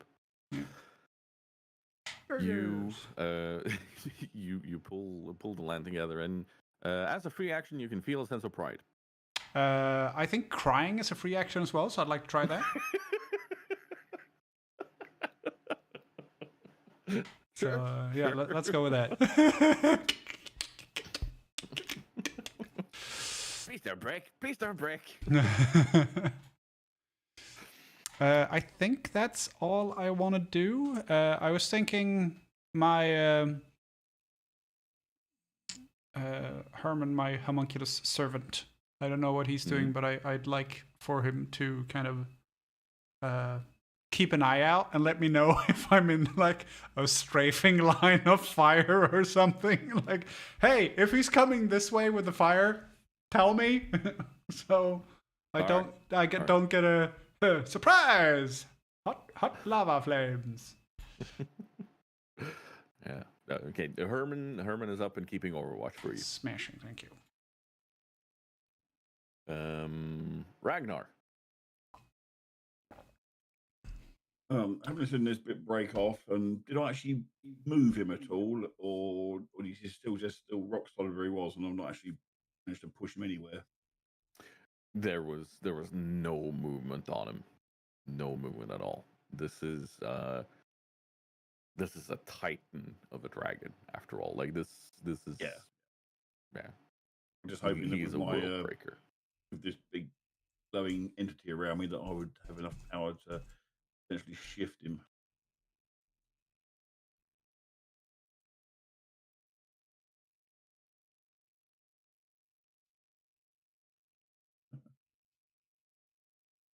Well, Ragnar being Ragnar, he realised that his spells are probably not going to do much. He's got nothing he can do to help the other guys that are trying to stop this place crumbling. So he's just going to take another swipe and see. This time, he's rather than hit him with the hammer, he's going to use his shield and try and use the entity he's got to get underneath him and try and sort of lift and flip him onto his back or off the bluff if he can. Ragnar's not the brightest of dwarves. I mean, that sounds like a solid tactic to me. All right, give me. I don't know what the attack though, because obviously I get the warhammer wouldn't be correct. So you're kind of standing right up next to him, but you're still gonna have the opportunity of using your entire body together with a shield to try to leverage this. I'm not sure if this is not just pure strength. Like there is an actual attack roll going on here. Yeah. I'm just wondering what to use, either the +7, which I'd normally get a standard attack, or I get +10 with my warhammer. It's like which one would be best for the shield. So with the shield, holding that, and then holding onto your hammer, the way I kind of see this in my head is the shrug back and hold both of them together as you're bringing your shoulder up and your shield together with a hammer and kind of trying to launch him with both hands. So let's go with this being with a warhammer or with your hammer as an attack. Yeah.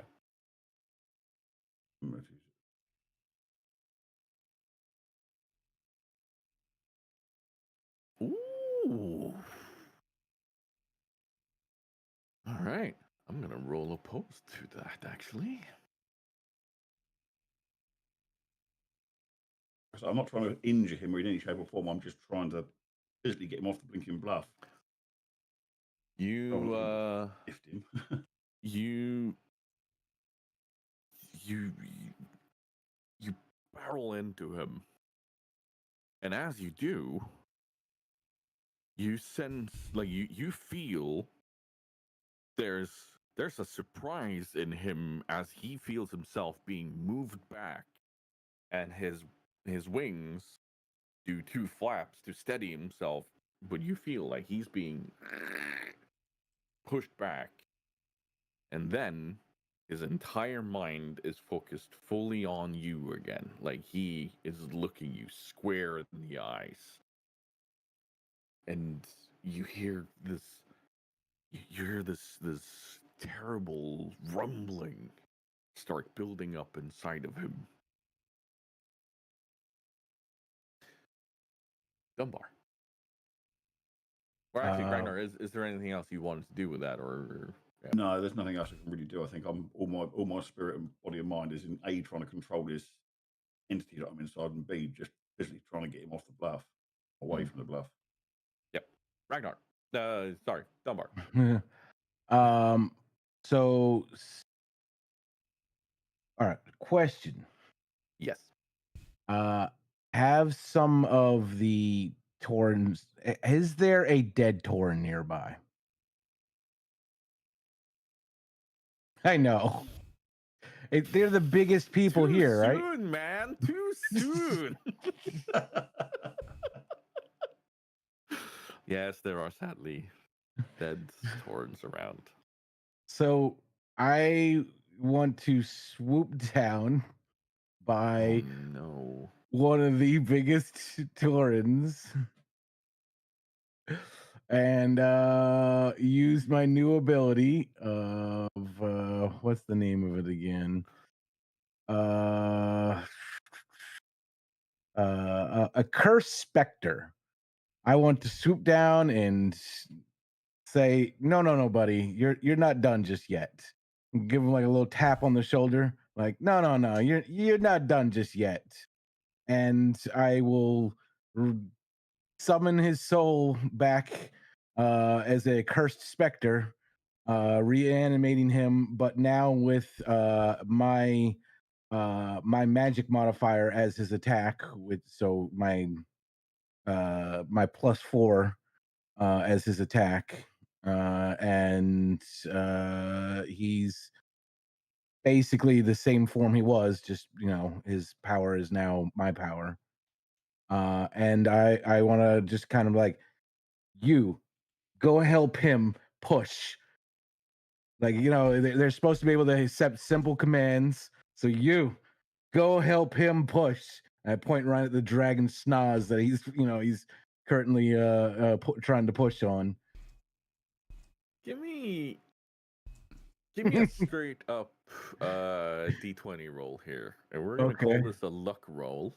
Oh, okay. Come on, luck. Damn it, that's my luck. No. Okay. That's my luck. Okay. Yeah. Yeah. No, you get this Tauren up and simple, and he charges. He charges Deathwing in his form, like armor and all and weapon, and he crashes into his foot, and tries to help the best way he can.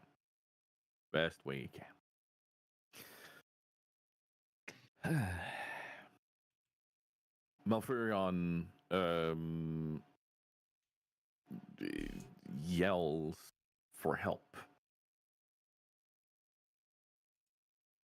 and Cairn tries to help him with gathering these roots, with gathering all of these, and helps him, and you see them utilize all their power to try to hold the lands together, each in their own very familiar but powerful way. You see and sense the very nature of the mesa, of the bluff, call out for help, for protection against what is going on. The very lands are crying out in pain almost for what is going on. and the spikes and everything that has been growing and the magma. Cairn takes his totem and slams it down, and all of the fissures close. And for those of you holding on to the lands and trying to gather them, you feel that it's actively closing and healing. I make sure I'm not gonna get a foot or a leg or all me pinched when this closes up, and I make sure to get my ratchet straps back. No, they're expensive.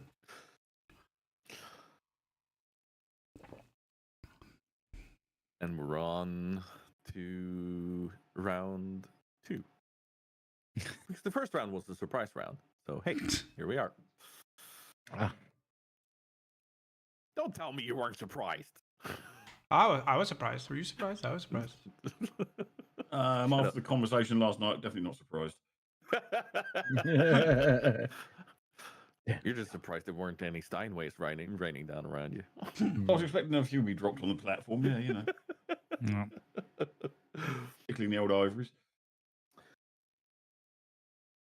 The movement of Deathwing trying to steady himself, like the flapping of his wings to regain his position and his grip. He continues doing it, like he's feverishly flapping them.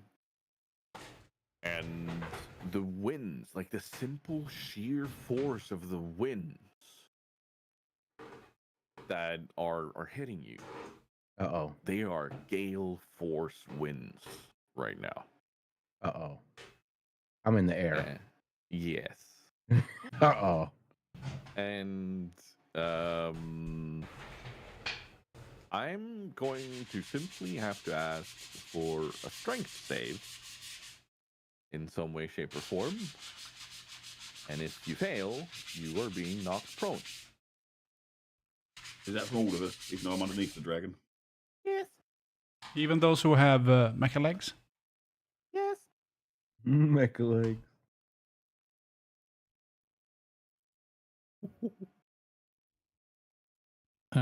So strength save, yeah, okay. That's not awful. Alistair. Oh. So That was almost a 2. You saw the 2, right? So a feature of my Spawn stone is that I get advantage on strength saves. All right. Does that apply in this circumstance? Yeah. Why not? Okay. Because I am in the air. So I guess it's just magical force versus actual force, yeah. Pretty much. Yeah. Shockwave. I mean, bearing in mind strength is not my strength. I got Yeah. a 10. I want to point out to With the the plus audience that 0. out of the 4 people in this party, 1 has any points in strength. Yeah, that's true. Yeah. We are not the strengthiest. lot. Nope. Ragnar and Alistair, you are able to keep your footing and your ground. Yay. Both through your assistance of the avatar and the mech. Dunbar and Funkin, however, you are thrown back and knocked prone on the ground. And that means, Funkin, I do believe is concentration a thing anymore? Oh yeah. Oh, yes. You Yep. do constitution saving throws for it. Yeah, let's do one of those. Oh, boy.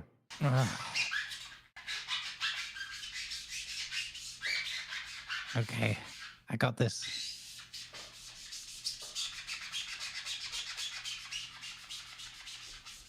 Maybe I don't got this. Oof. No.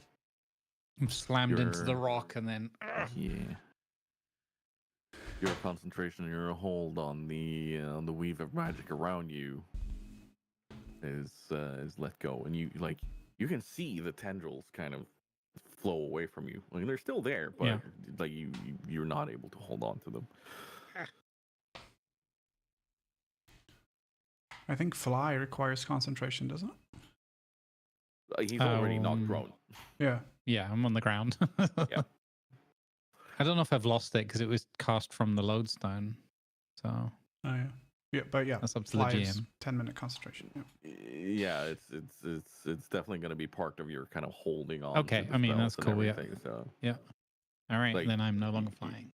you should probably be able to reapply it Mm-hmm. once you regain your concentration and composure. Yeah. Is that yeah. considered an attack? No. No, Well, okay. I guess we could technically. Because I have hellish rebuke, so I wonder if that's enough to cause me to want to trigger my hellish rebuke, and yell at him. You know what? Yeah, let's do it. Why not? Yeah, Let's yell at the big angry dragon trying to kill you. yeah. Okay. So here we go. Hellish rebuke. So basically, I land on the ground, and I'm probably like, oh, and I probably let's see. I know I insult him. I definitely try to insult him. So I point at him and I say, where I come from, you're just a lesser dragon. Half damage on a success, I think. Where I come from, you do not even matter.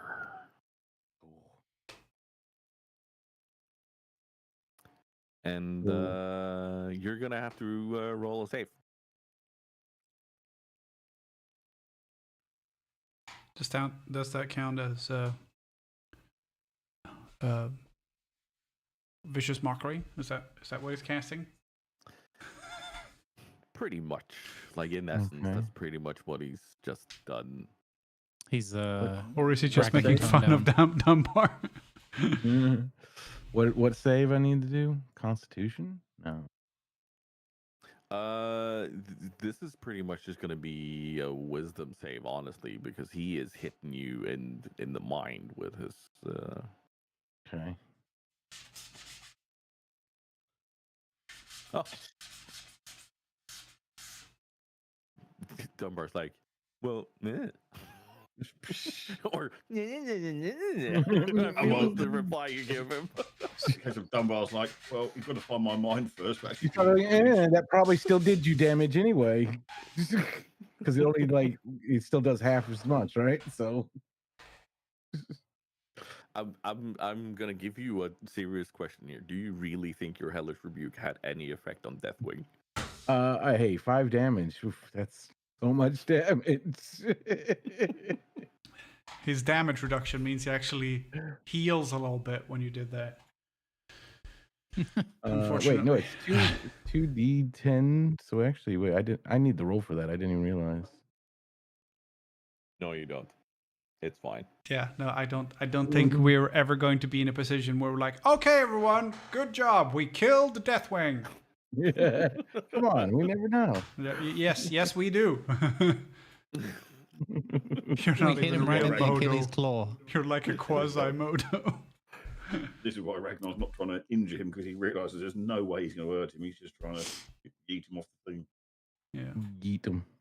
But so in chat we have, you're not even a real Modo, you're a quasi-Modo, but I think more accurate to our setting is a quasi-Kodo.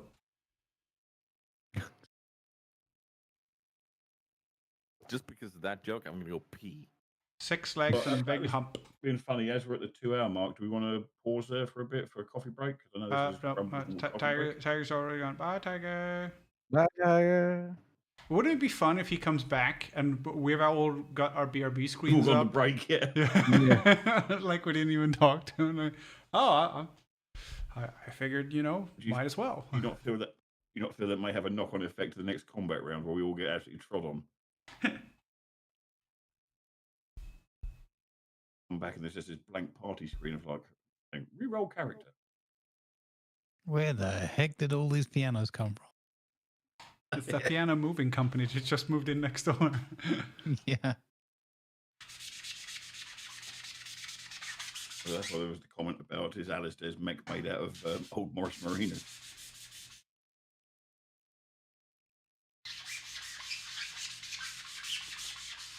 What Alistair was doing, he's always had a dirty mark. I thought he was just trying to lick his wall. No, I got one of those magic razors and I'm removing ugly marks on my wall when I'm waiting. Wait, I just thought of the perfect comeback when Dunbar says, "Where I come from, you don't even matter." Dunbar probably would have just been like, "Oh, I'm just used to that. That's normal." Yeah.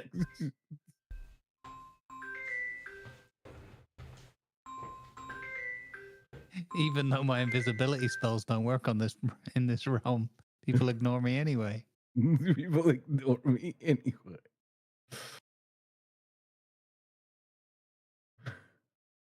Yeah, detect invisibility. Yeah, that's build a character around invisibility. Detect invisibility is like one of the level 1 spells in this world. All right. Why are we trying to give Deathwing indigestion? What? It's That's the new strategy. Yeah, I'm it's gonna teleport into his stomach. Yeah, it's the Drax version. The skin is too thick. We have to attack it from the inside. Yeah. Yeah. Oh, it's the Thanos theory, right? Okay. Teleport us all into his stomach next turn. Okay. So yeah, Deathwing did his thing.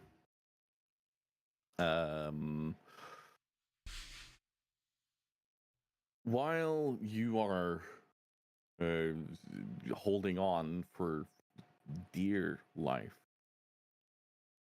there are portals opening up around on the mesa. Through one of them steps a familiar orc that you have met once, and a human in strange robes. There is a human warrior stepping through another, and some cohorts, of course. You feel the sense of time in some way that you haven't done since you first stepped foot in the home of Nosdormu. And you see the shape of this enormous bronze golden dragon. Not his form, but more like the essence of him on the sky. And it's trying to gather up all of these fires and the shadows and counteract it with his own brilliance and slow down the very reality to give you more time to do what you can. Not just you, but all the other warriors in Malfurion, Cairn, Tyrande, Thrall, Rin, Medivh, and more that I've stepped through. So the rest of the raid party finally showed up.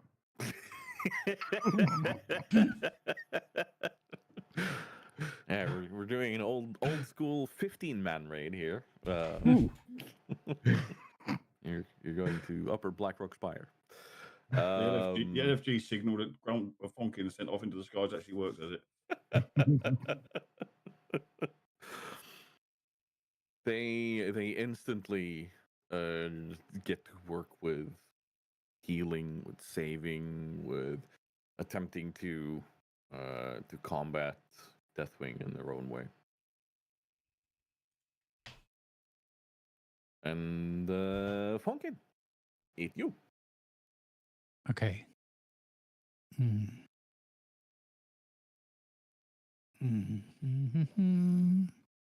So, there's a lot of information there to process. Do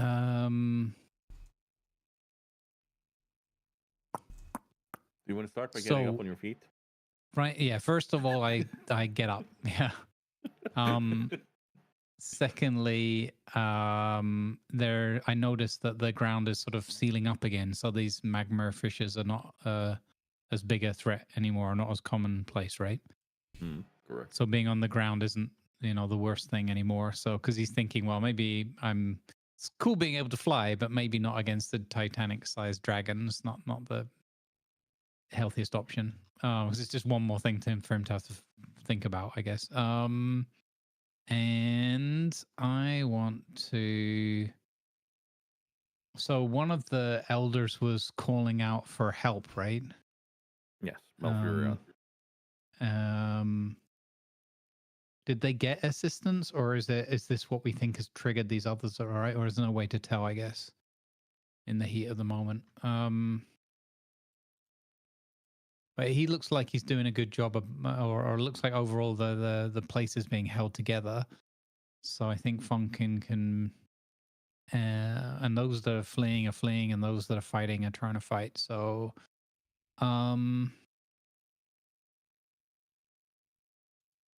so far, so Ragnar appears. So Funkin basically takes a moment, like a quick second or so, just to look around, like see, okay, look at the chess pieces. Who's doing what, and particularly his direct allies. And it would be somewhat apparent that Dunbar had managed to kind of like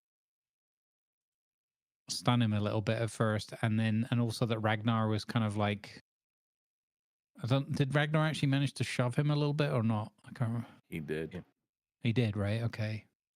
Yeah, I sort of lifted him a little bit off the ground and shoved him, which is, I think, potentially why the fissures have started to close, because he lost contact with the ground. Right. Okay. You know what, Funkin? Give me a good old perception on that, Okay. just to see if, in the throes of everything that you've actually seen. Yeah. How much have I picked up on? Oh, not. Yeah, I've been concentrating and knocked for 6. So there's a lot going on. You don't see it directly. Okay. You know when you've been Dunbarred. You've been hit by. You've been Dunbarred, a smooth criminal. I'm almost certainly not within 30 feet of Dunbar. I mean, we can do a luck roll on this if you want to. Yeah, I did get launched back pretty far, so Oh, that's what's true. the Maybe luck you I got knocked landed near you? me. Yeah. Yeah. Okay. All right. let's So, do a luck what do you roll want me? on this. What do you want me to roll? 100? Yeah. 20? Let's do a Okay. 20. Go. Okay. Come on. Oof. No, he's just outside. Okay. All right. So, would I be able to move up to within that kind of range of him? So He is, funnily enough, 48 feet away from you. So no. Hang on a minute. Don't make me do maths. Could have been worse. He could have been 69 feet away from you. Let's just say that the D100 said how far away he is from you. Okay, that's fair. That's fair.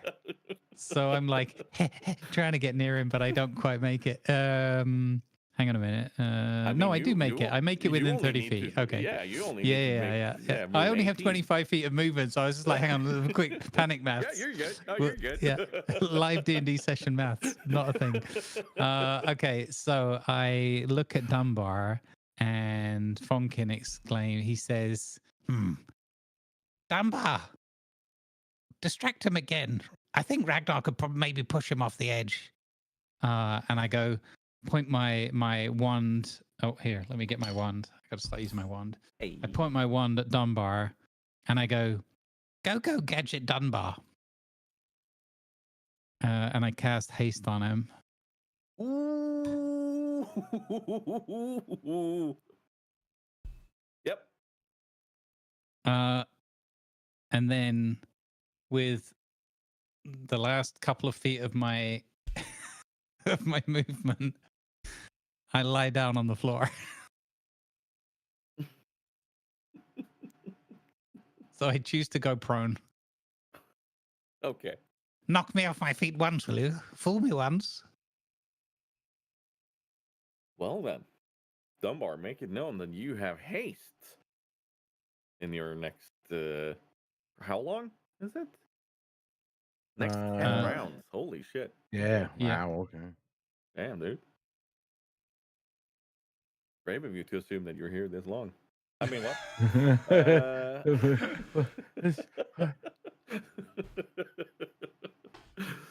Alistair, Yeah, yes, sir. it is you. I would like to run away. No. He's just gone. Go, Jumps off the Gadget, out of here. He jumps off the cliff and he's got the parasol. Flop, flop, flop, flop, flop, flop, flop, flop, flop. I'll land Let's down see. at the entrance to the Giant- Barrens or something. Like, bye. Giant dragon causing chaos. Yes, let's go into the air. Yeah, that's Yeah. Mhm. I mean, I'm descending slowly. It's a Yeah, bit. true, It's true. the alternative to. So Yeah, far, but a so light good. a light breeze can throw you off your Yeah. path, I guess. But Yeah. No, it's No. this is why when I jump on my parasol and descend, I've made like a carabiner hook thing, so I don't.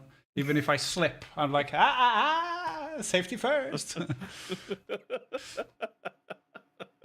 I like this. So yeah, I think like I don't have anything in particular that I feel like this would be a good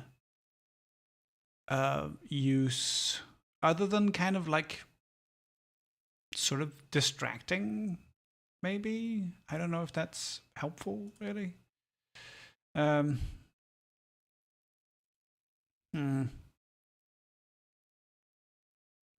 Do I think so? So the thing is closed up again, right? Or is it on its way, or is it completely? It is currently closing. Oh, okay. and, yeah. Are there any people around that I can help? Like, is there anyone hanging off an edge or something? They're like, hey, I'll help you, or whatever. Oh, give me a perception on that, actually.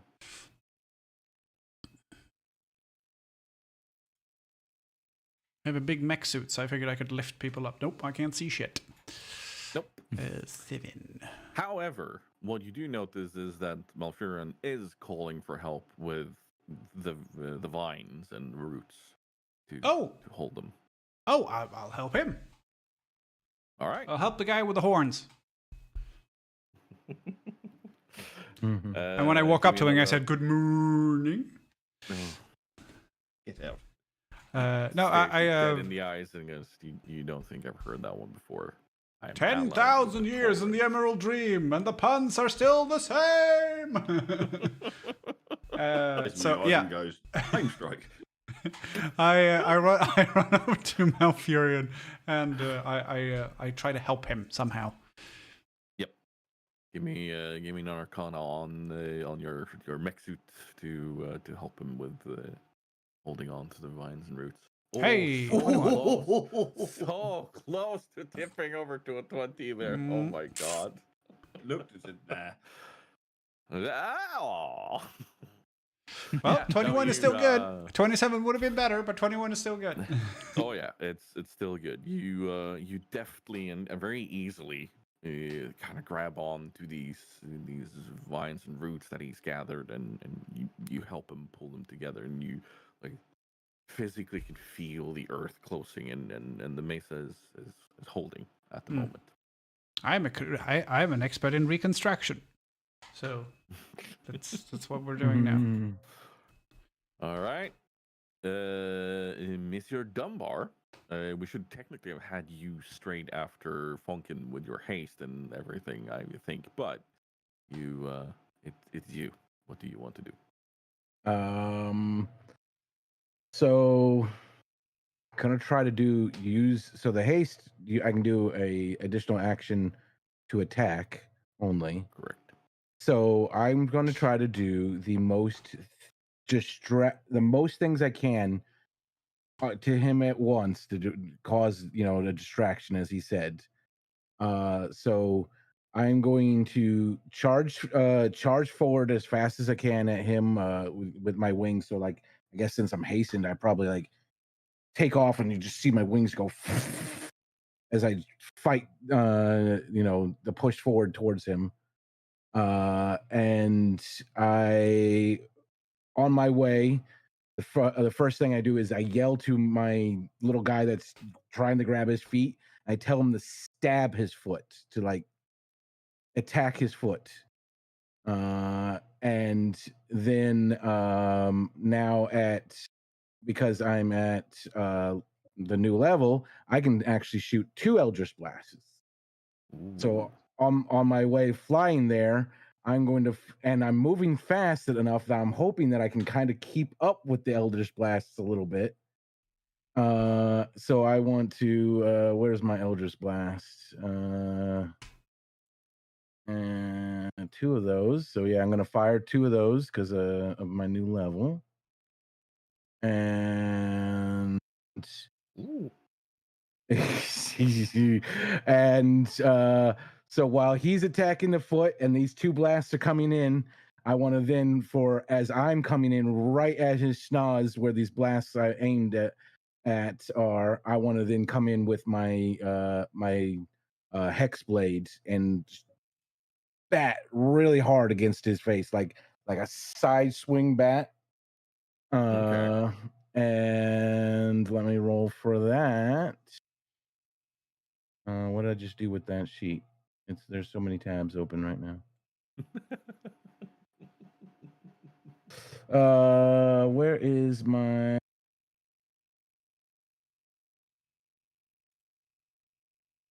X blades? There we go.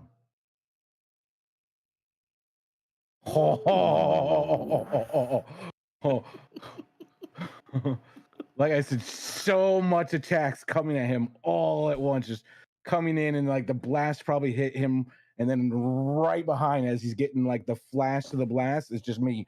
Whoa! Give me a D100. D100. All right. Come on. Flat 50. Tell my wife I said hello. It's the middle of the road.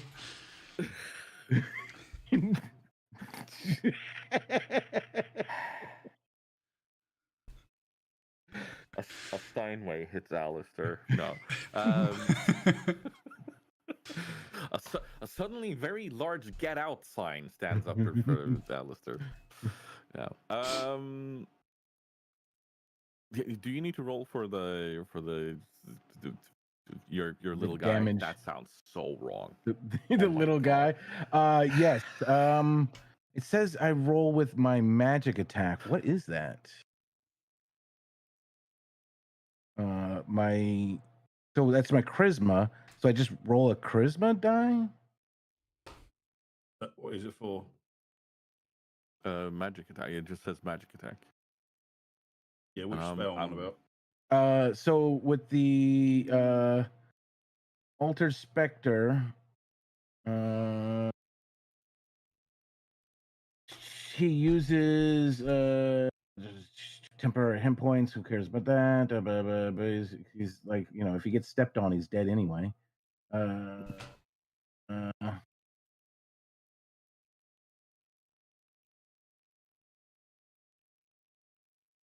This for your familiar, is it? I will say it says you curse the solo person you slay. So. Oh. This does not necessarily tie to him, but we'll roll with it for this time. Attack roll equals to your charisma modifier. All right. Yeah, which mine is +4. All right. So I don't know what that means. The D20 plus 4. Yep. Oh, okay. You can do that on the left with the D20 dice. You can go advanced roll. Oh. 14. All right. He's just Just hammering at the very large claw he's standing next to. He does nothing. However, as you fly forward, just as you're casting the Eldritch Blast, you feel the effect of a weird surge through your body, and the Hexblade attack is applied twice as you feel this this this fury, like this weird the energy from the lands flow through you into your Hexblade, and as you're attacking, it attacks twice. Okay.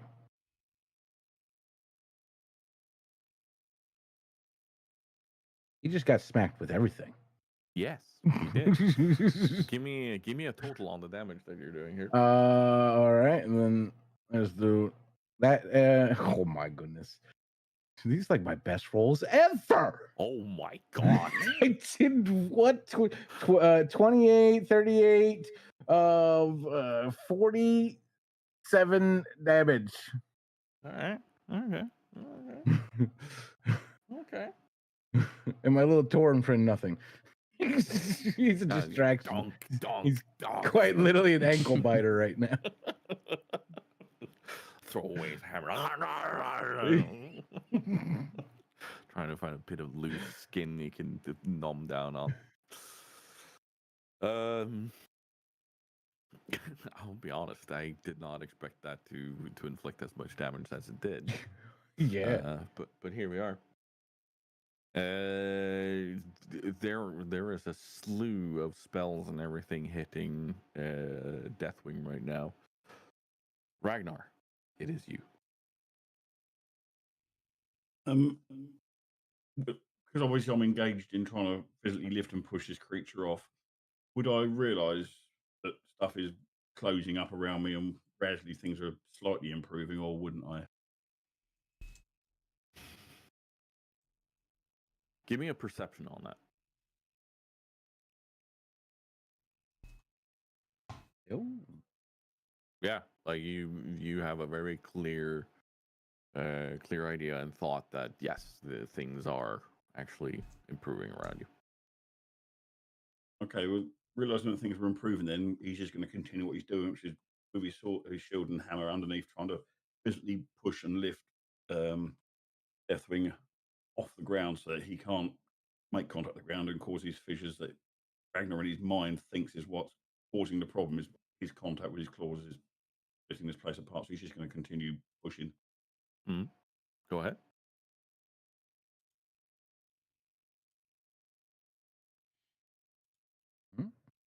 Nice. Now give me a D100, please.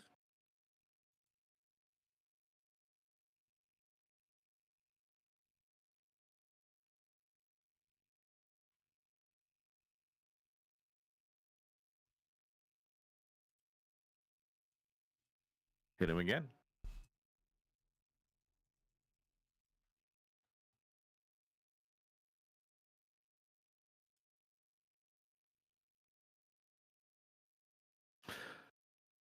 You barrel into him again, and you feel him kind of take another step back, and he's pushed back again, and there's this surge of energy through you too that allows you to try to hammer back into his, like, barrel your way into his chest again. And once more, you feel him be like take a step back, and he's slowly being pushed backwards with what you're doing. And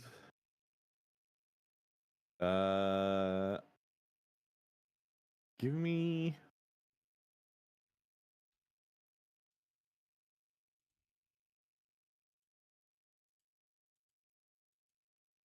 Yeah, give me a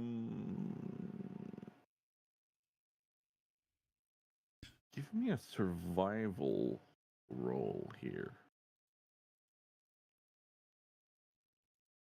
No, nothing. I think Dunbar's nicked my dice. Thanks. I'm gonna screenshot. That was the best rolls I've had. I got a screenshot. That was insane, dude. That was nuts. Just full on.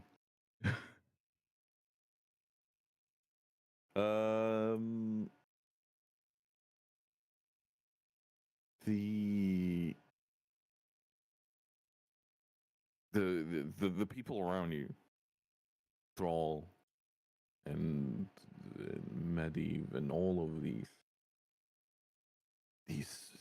giants, all of these powerful beings are doing their own thing to help you out. They're really trying their best to also inflict their damage and their like render all the assistance they can in trying to fight off Deathwing. And Deathwing once again flaps his wings, but this time it's not the winds that are hitting you. He takes off and he quickly ascends. You see him he is still blocking out the sun with how big and enormous he is.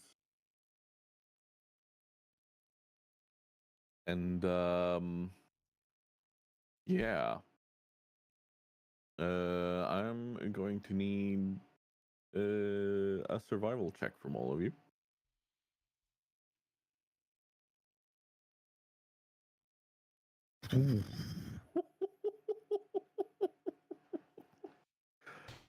Oh, so close to another one. It's just teasing now. Oh. Ooh.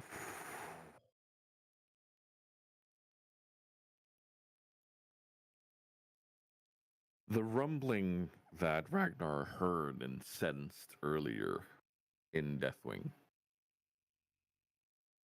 erupts from his gaping maw. And this plume of shadowy fire falls towards you. Like it sprays down towards Thunder Bluff.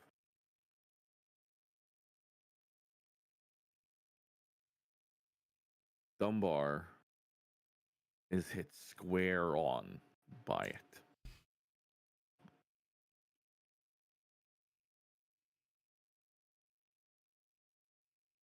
Now remember your armor Yeah, I take half damage. as this happens.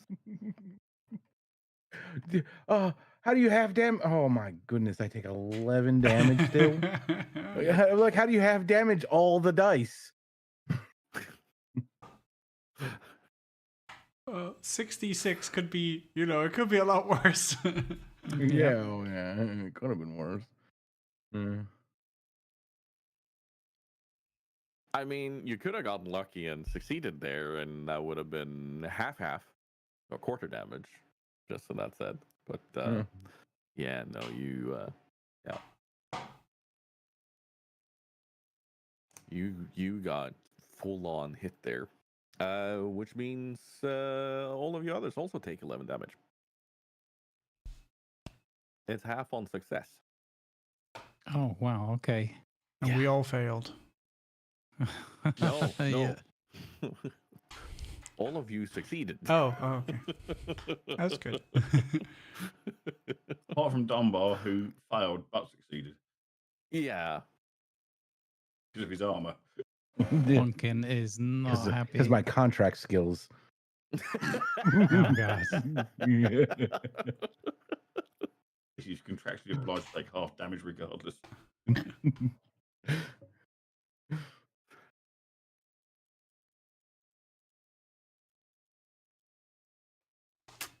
It's reduced damage against reduced damage against dragons. It's a special clause. Wow. No. No. Just I no.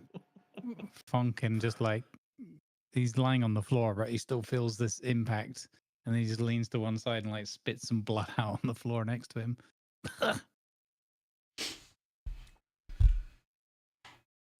Alistair makes a mental note to install the air conditioner inside his shredder mech and a sturdier canopy. Yeah, good idea. Good idea. And a bar. The flames engulf the entire mesa. You hear Malfurion and the others shout, and there's so much commotion. Malfurion has to steady himself.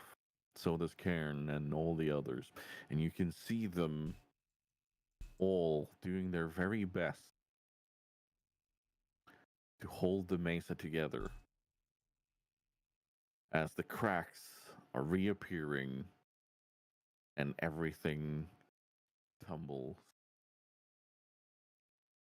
And the upper mesa that you're currently standing on is crumbling. And I need all of you to give me a strength check to see if you're able to hold on to the vines and roots that are within the land of you. Do I get any benefit for helping with the vines and roots just now? So I'm very close to them. Yeah, yes. You do. So is this a strength save or an athletics check? This is a strength save. Okay. Then I have advantage. 30-20. Oh, do With I my plus do I 0. do advantage as well since I'm next to the thing? Yeah, you do. Oh, Good. Oh, All right. back to rolling normal. Ragnar, Funkin, and Alistair, you are able to hold on. Dunbar, I'm going to give you a reflex save to see if you're able to get up and use your wings instead of just plummeting with the mesa. Oh, okay. Reflex. Wait, what's dexterity save? Dexterity. Going down. That's I'm no still better than my using the old strength. terms. Yeah, That's true. Iger's still in Pathfinder. you've got you should. I think you have advantage for dexterity saves because you're hasted. Oh, I Yeah, do. You do. I do. You do. You still make it though, so you don't really have to roll Okay. the other one. But let's roll it again to see. Like, you may get a crit on it, and if Or you I'll, might I'll fail allow it. funnily, and then we can ignore it. But just play with the idea of you going. Oh, it's not far from the Oh, one. that was close. Oh. We would have still gone with the higher one, of course. No, you were able to kind of sense what's about to happen, and you fly up, like you push off, and you fly up as just a quick reaction to what's going on.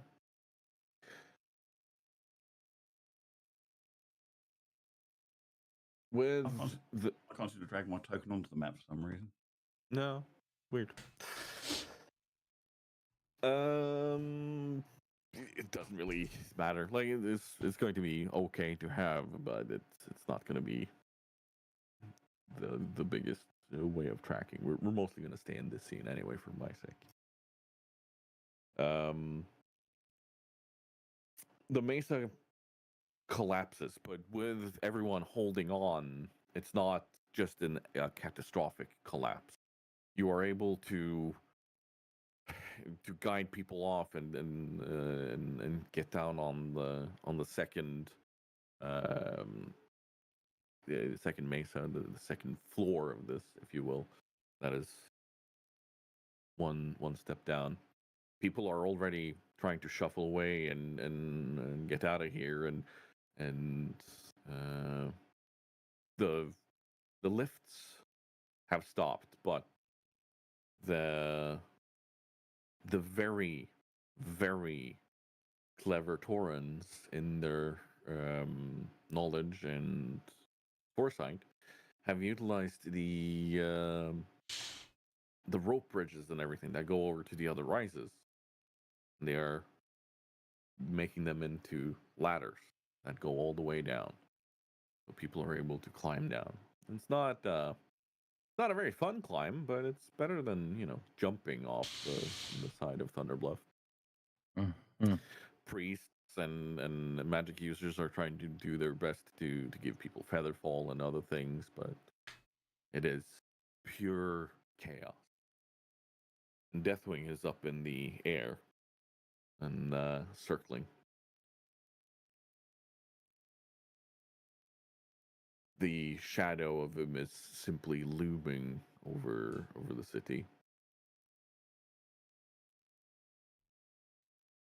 Once again, you hear the roars and rumbles of Deathwing as he circles, and the desperate voice of him, and trying to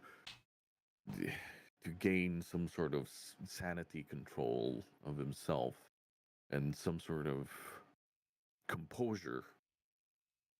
As this was not the way it was supposed to go. This was not how it was all meant to be. The voices didn't tell me this could happen. They lied to me. You lied to me. And this thundering roar crashes into the ground around you. And there's going to be there's so much debris, like the buildings cracking up, and like all these huge lumber buildings and support lumber and such that have been splintered. All of this is now raining down around you. And yeah, we're just gonna go ahead and do first perception from you guys. Percepzione. Another one of my great rolls.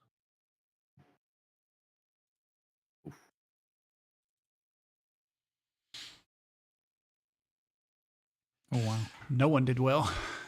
No, I had a +7. It's just a blur of pieces and everything coming down, and all you can really do now to try to ward yourself from everything coming down is simply trying to be dexterous and avoid it, like rolling, running, dodging, weaving. So we're gonna start with Ragnar. Give me 2 dexterity rolls. Oh. Saving throws. I mean, you can do athletics or something similar if you'd rather do that. What would make sense for Ragnar to do in this situation? Consider I'm wearing plate mail, so not very dexterous, not very athletic. So I'll let you choose what you feel's realistic. In your current avatar form,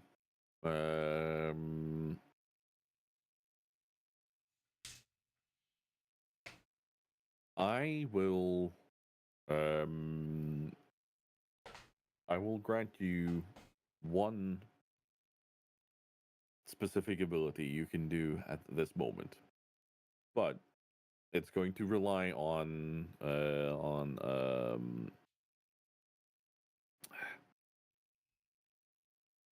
yeah, we're gonna make this knowledge religion and a DC 15 to see if you're able to access it. Nope. No. You try to access the avatar and its abilities and everything, but you're not able to get it. Like there's just so much chaos. So let's do 2 athletics on this instead.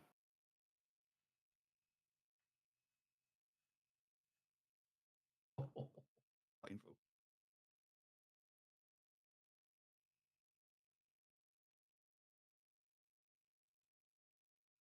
As you're trying to avoid everything, you there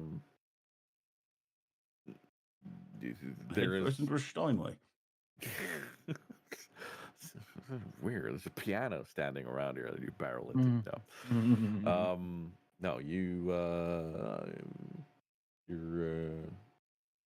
you're trying to avoid everything coming down, but there's one of them you're not able to avoid. But there's a tray that hits you and bonks you. You take 1 bludgeoning damage. So if you have anything against bludgeoning, then you may apply that now. Nope. No. 1 damage there. All right. Who's next up? Funkin. Funkin, how about you give me a rundown of how would Funkin avoid this? So, point of order, first of all. I took 11 points of damage. Mm-hmm. And I'm concentrating on the haste spell. Mm-hmm. So I'm gonna roll a Constitution save, and I need to roll 11 or higher total. Mm-hmm.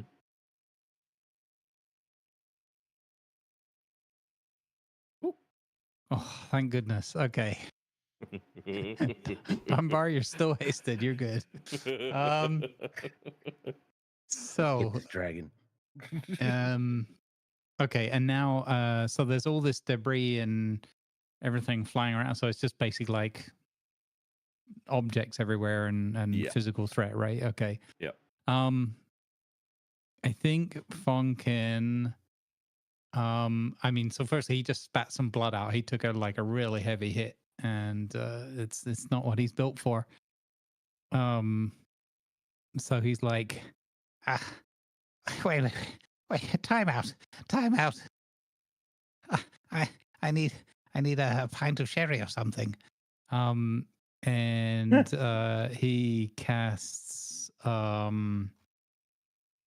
he's like, okay, I can't be of any help to anyone if I'm dead. So he casts he starts muttering some words in Gnomish and sort of arcane words and things, and he goes, "Not today, GM." For no apparent reason, and he casts his rope trick and starts trying to pull himself up this rope, which sort of dangles in his face or whatever, and the wind's blowing it in his face, so he's already taking rope to the face damage. So he just starts trying to heave himself up into his magical movable portal. All right. Yeah. You're there. So yeah, it's up to you if it's like how easy I don't know how difficult the climb is or whatever, but it's pretty, he's on the ground already, so he's just pulling himself 6 feet or whatever off the ground, I don't know, into the hole. Yeah, no, Jeff is there. Yeah. Jeffrey, Sherry, about this much. Actually, this much. Right away, a pint of shares. That's very good. Very good. All right, and I'm just crawling my way over towards the bar, looking up at the big screen at what's going on outside. That's all I can do for this. Like, I had the absolute wind, the stuffing knocked out of me. So yeah, no, that's fair. Still concentrating on the spell though. You're going to have to give me a couple of acrobatics checks there because there is debris and everything going on. Yeah. I figured I might take a couple more hits on the way up. If I nat one this and get smacked by a rock off the rope, I'm going to be very sad. Okay, so acrobatics, dexterity. Here we go. Ooh. 13 Mm-hmm. and Hey. There's a couple of narrow calls there, but thankfully, with Jeffrey's help, you are able to avoid. Oh, was that a piano? Ding, ding, ding, ding, ding. You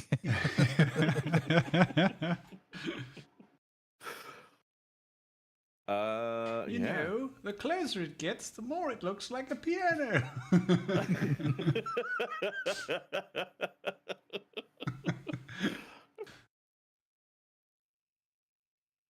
Yes. Why is that dragon suddenly conjured a top hat and bow tie? I don't get this.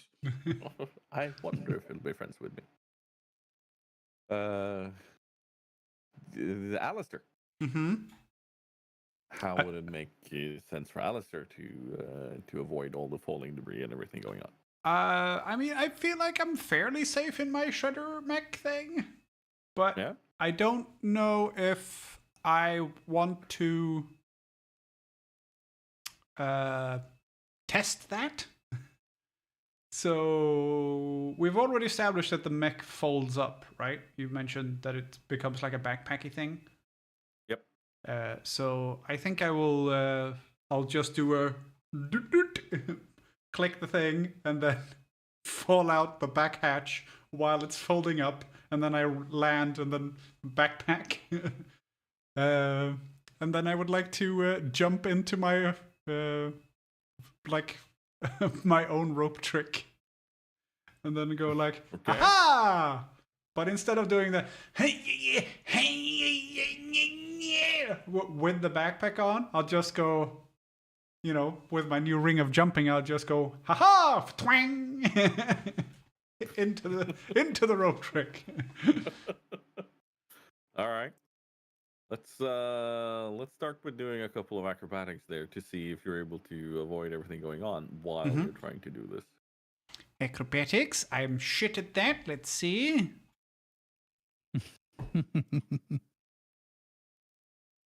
That's not Ooh. bad. One more. Yeah. Mm-hmm. And here comes the big fail. Hey! Well, I did okay. Nice. Miraculously, in the middle of everything, you press the button. The mech starts kind of folding in on itself as you slip out and wait for it to fully fold up. The mech kind of does this whole tink and it folds first in half. As that happens, and you're standing on the ground and kind of brushing off a bit of debris, you hear as a giant log, like one of these giant grounding logs that have been used for some of these tents, flies above your head and crashes into the side of the tower. Oh, wow. Right behind you. The next thing that happens is as you're picking up the backpack and jumping, there's the debris from the tower that is currently being cast off as something's hitting it splinters and peppers the ground underneath you as you jump up. Oh, okay. You feel that there's wood splinters that's harmlessly hitting you, but like this was close. When the giant log flies past, Alistair goes, "Eh, almost caught a splinter." And then gets the thing on and goes, "Go, gadget legs!" And then flies up into the thing. That's a hell of a splinter to catch there. Yeah, no, I mean he's a gnome, so all splinters are big for him. Point of order. Yeah, I want to give some appreciation, even though I don't think he realized he was making a shredder splinter joke. Oh, I will make a note of that. Turtle jokes. Turtle. I will my make sure favorite to franchise out shell there. out a few of those next time. Okay, now you're pushing it already.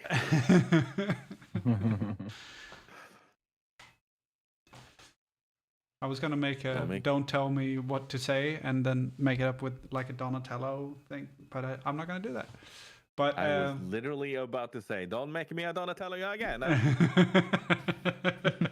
but when I get up into my rope trick, I take my backpack and hang it on a peg, because obviously there's a peg, and then I take the sort of a velvet rope thing that's hanging across, and I open that, pull that to the side, and walk over to my desk and open the first drawer, which has 2 glasses and a bottle of very nice brandy. But I only take the 1 glass because I'm here on my own.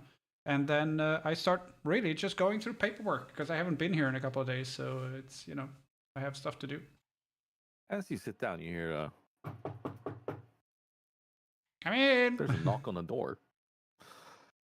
Door opens and Jeffrey is like, my side, what I to say is excellent. Have a nice day. And he closes the door and he leaves again. Hey, thank you, Jeffrey.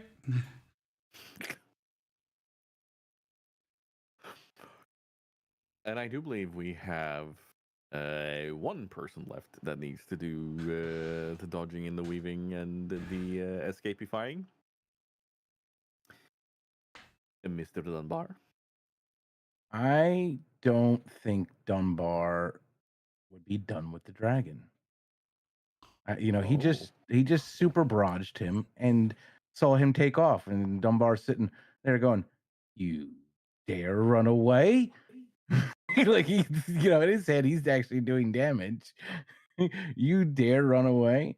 So I think he would, since he's already been launched up in the air, he's already up in the air. He would dive up towards the rocks coming and use the new little lovely ability you gave him, Dream Step, to quite literally kind of shadow step right through the bulk of it, dodging, as much as he can, basically by, moving forward through it as fast as he can while shadow stepping. He's wants to charge at him to try to attack him.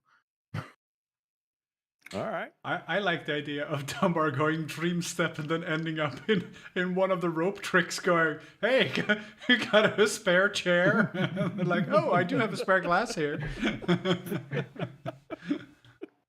We'll go down there a little bit later. We'll leave it for an hour. At the same time, this being gnome rope trick, like it's going to be Dunbar kind of sitting on the chair, kind of going, "Hi, like it's kind of tight in here. Could you Yeah. Can somebody raise the roof?" It says the space can hold as many as 8 medium or small creatures. So, I mean, but to be fair, mine has a desk. It has, it has that velvet rope thing. Jeff hangs out here sometimes. I feel like we should be able to combine your 2 rope tricks. I love the idea of like a caravan park. We just park up next to each other. I like the idea if they're like within, I don't know, a reason, like if they're within 120 feet of each other, there's just a magical portal door. I mean, I would love that one idea. of them, and you open the door and you just step through into the other one. And you go from the workshop to the bar and back again. I love the idea of I love the idea of this is the part where we have our desks and we do work, and then we have the lounge. My house is full of big viewing screens and a bar and exactly. Sort of wood Sports bar. yeah. This is the gentleman's club. The gentleman's club, sorry. The Flaming Cog. Oh my lord. There you go. That's actually an excellent name. For a gnome bar and recreation area? Yeah, that is an excellent name, dude. Gnome place like home. Oh. Wow. And you lost all inspiration for the rest. Well, look, of I was gonna call my part Neuters. It's the gnomish Hooters. No. So you can have gnome place like home or Neuters. It's up to you. Can that just be on the doormat? Like it's like a dog basket in front of a fireplace, and that's where Dunbar curls up. Anyway, yes, you clearly see like the debris coming down from everything going on, but you have a clear thought and an idea in your mind, and Dreamstep will take you directly through it unharmed as it's coming down. So I'm going to allow you to do that. I suppose being a gnome tavern and this small, you could call it the half pint. No. No. All right. Dream step. Where you like as you're flying, it's like simply you're just tapping into these powers that have taken over your brain, and you sense, like, you see all the debris still coming down, but you are effortlessly gliding through it and up. And as you're in, like, for a fraction of a second while you're in this dream step, you sense the white raven on your right and the very large dreamscape dragon on your left as you are charging forward towards Deathwing. But you also see Deathwing with long, giant, nightmarish tendrils reach out from his horns, from his wings, from his body. You see shadow envelop his entire being. And for that fraction of a second,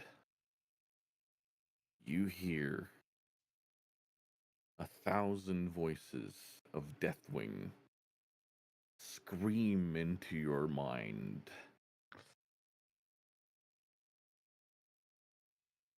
Get out of my realm! And I'm gonna have to roll a wisdom save. Oh boy. Oh boy. Must be wise today.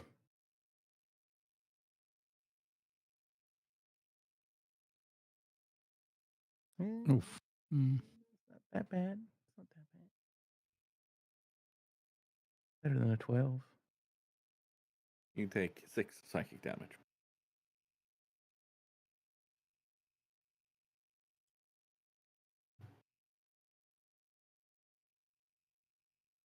It's always good losing health on the way towards attacking a giant dragon. Right? We're on an adventure. This is fun. We're having fun now.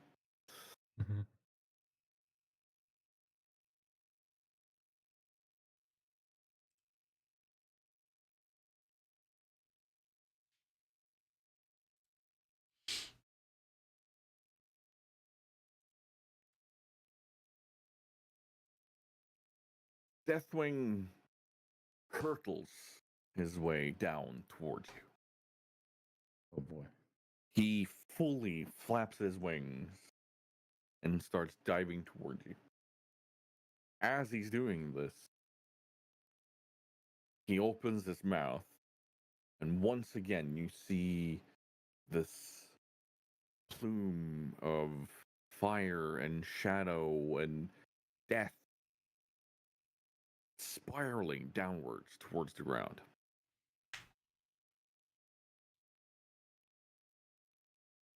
The sheer physical force of the magic hitting the ground itself makes the entire ground shake. And even inside these rope tricks,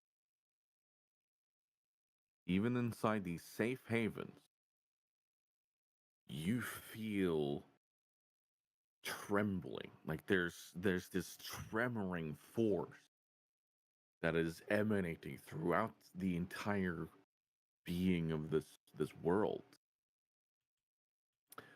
Dunbar, you're gonna have to give me a dexterity save to avoid this. First and foremost. Now, since I'm in the air, can I do aerobatics? I mean, sure. I guess that's acrobatics is the closest to aerobatics. Remember, you also have the haste that will add on to this. Oh, okay, yeah. So plus, what is it? You just have advantage on a dex save. Yeah. Oh, okay, advantage. Okay, yeah. Otherwise, Dunbar's winging it again, is he? I got the advantage. That's some advantage there. Yep. But it's enough. You roll out of the way in the air as you're still going up towards it, and the dragon's still coming down towards you. Oh boy. You feel the essence of this magic that is intertwined with each other.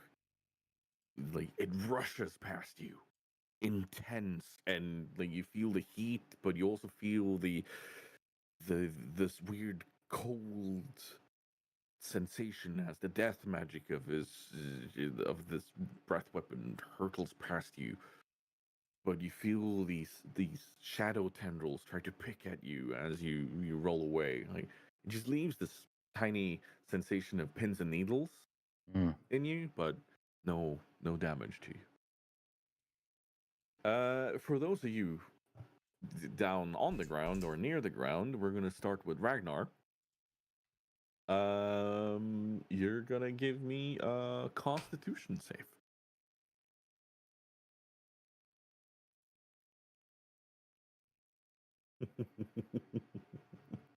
Roll over there. Yeah, no, you're good. You feel this immense physical force, but you steel yourself while in this avatar form, and you hold off. The two of you inside of the rope trick can give me the same con save, but with advantage, since you are slightly removed from this. Gotcha. Hey. Ooh. The bar inside of Funkin's gnome place, like home or neuters or whatever you want to call it, like all the glasses shake. A couple of one of the bottles falls over on the floor. The workshop for Alistair, one of the ink bottles falls over. It doesn't spill, thankfully, but it's Always keep the cork on. Yeah, exactly.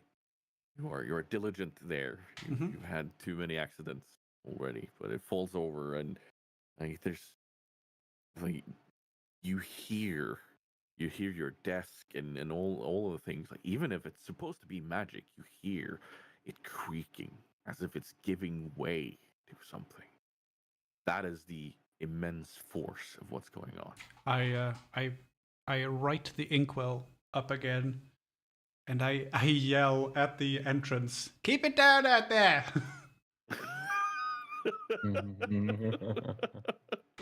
Rowdy neighbors.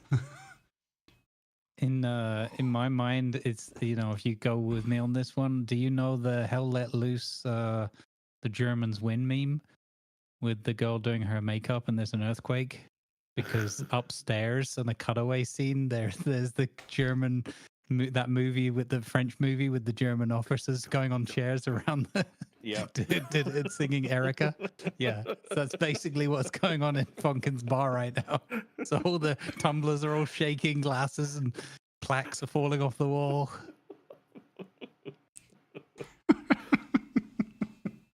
I still want to have a little corridor or something between our two rope tricks. I have to get that.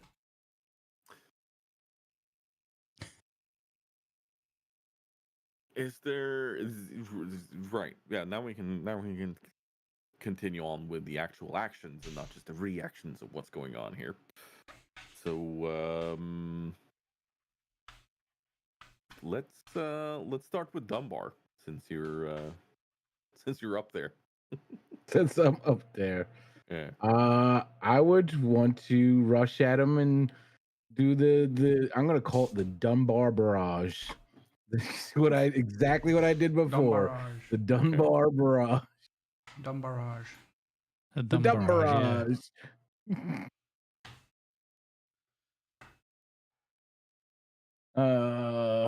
Okay. The Dumbarrage. And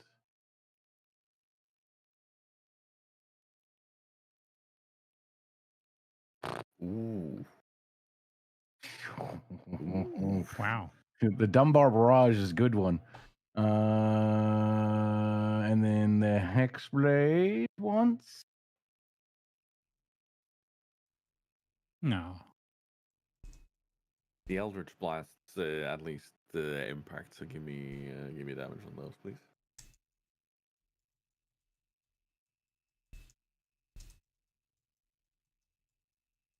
And and it's force damage too. Really trying to throw him off his game over here. Yeah. So far, you've done 98 damage to this massive dragon, world-ending dragon. You have slightly inconvenienced him.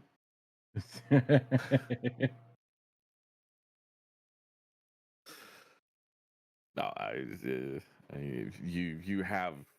you have given him some proper wallops. I will say that.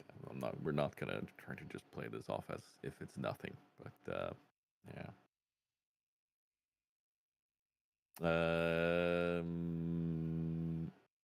And so that's your 3. Yeah. Good. Yep.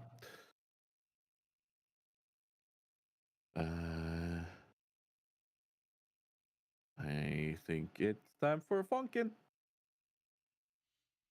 All right. So what Funkin's seeing on the sports screen is the dragon basically continuing to menace and attack, and Dunbar continuing to engage and try and fight it off, right?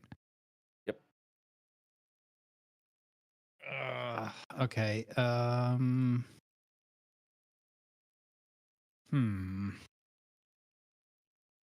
I guess he's gonna crawl over carefully to the edge, like with a bit of rope tied around his waist or something, and just kind of pop his head out and.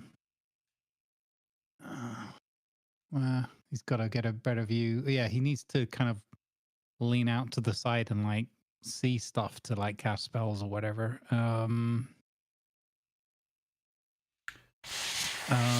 Okay, Funkin try to clear his mind and focus on the magical kind of weave and stuff that he saw before. But in this case, it's, the thing is collapsing. There's nothing that can be done there, and the others the people that know this realm are doing what they can to save people. And but he wants to try to use this magical force that he sent instead of offensively. So to try and augment or somehow, because he's an evocation wizard as well, so he understands the idea of channeling and over channeling, and he doesn't understand it fully, but he's got like a mixture of intuition and learned experience of like, okay, maybe the magical forces here, because he's already seen magic kind of undercharge and overcharge his spells while he's been here too, right? So he's gonna try to channel clear his mind as much as possible, and then just like open his eyes, focus towards the dragon, and he's gonna cast a sort of elemental spell, a conjuration spell. it's not evocation, but he's going to try to see if he can somehow like call upon the weave and the powers here to assist him. Again, probably we're not defeating this dragon, but maybe we can, again, do the whole newspaper to the nose kind of thing. Go away, leave us alone. Go rethink your actions. So he focuses all he can. He looks towards the dragon, and he says, "See how you like this one for size.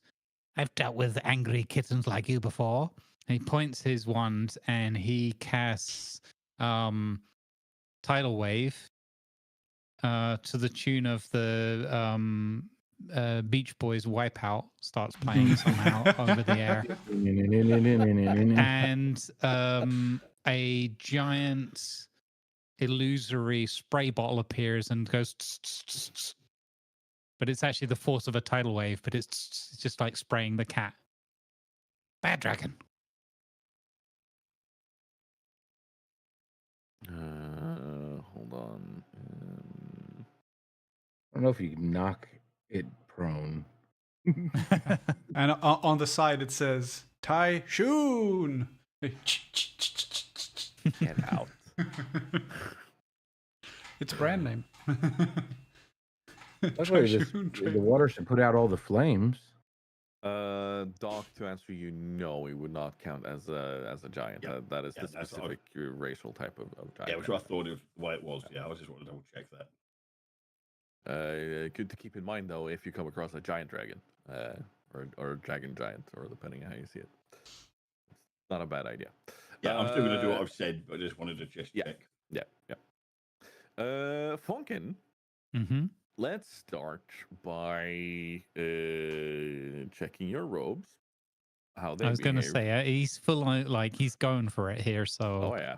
whatever happens, happens. Ooh. I still don't actually know if that's a good or a bad thing, but I think it's a bad thing. Yeah. Is it time to reveal what the robes actually do now? No. Maybe? I mean, it's All a pretty nuclear low roll. detonation? It's not super low, but it's pretty bad. I think that's how many % of damage he takes. No. No. That's how many megatons the nuke is that detonates under his rope. Yeah. That's fine. Yeah, It can't no, go let's, through. Let's talk a bit about these robes, shall we? Yeah. We're gonna lift the veil a tiny bit. You don't have to reveal everything, but just to give some insight into why we are doing these extra. So I think one thing is that there is a constant minor illusion that he's trying to keep up with all the time, but probably failing. But these robes don't quite fit. They're just ever so slightly too big for him, and he kind of strips on them from time to time, but he always tries to cover it up. So when he's got his concentration and everything's calm, no one would know because everything's like tailored and it looks correct. But that's actually an illusion. So the first thing you see is this illusion is completely shattered, and you can see that he's like what is it, like Mickey Mouse in the sorcerer's robes or whatever. Like they're all just hanging over his hands and everything.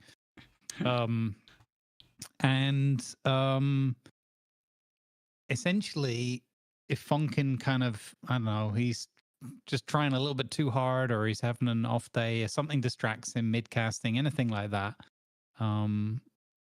things can go magically awry.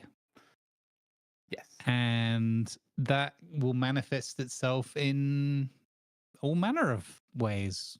Yes. Possibly good ways sometimes too.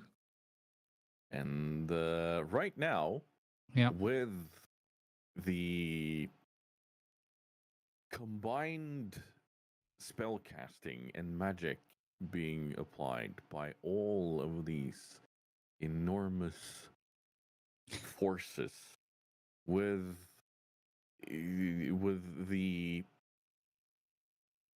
the edge of reality almost being torn open by this dragon and your presence and everything going on, and the simple ritual you were here to perform.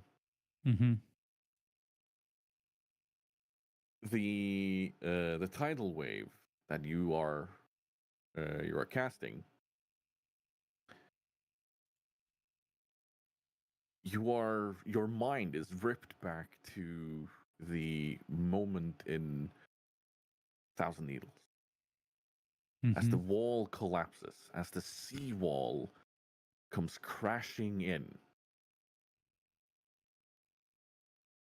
And that is exactly what is happening. That is exactly what is rushing forward from your wand right now. You have an entire seawall,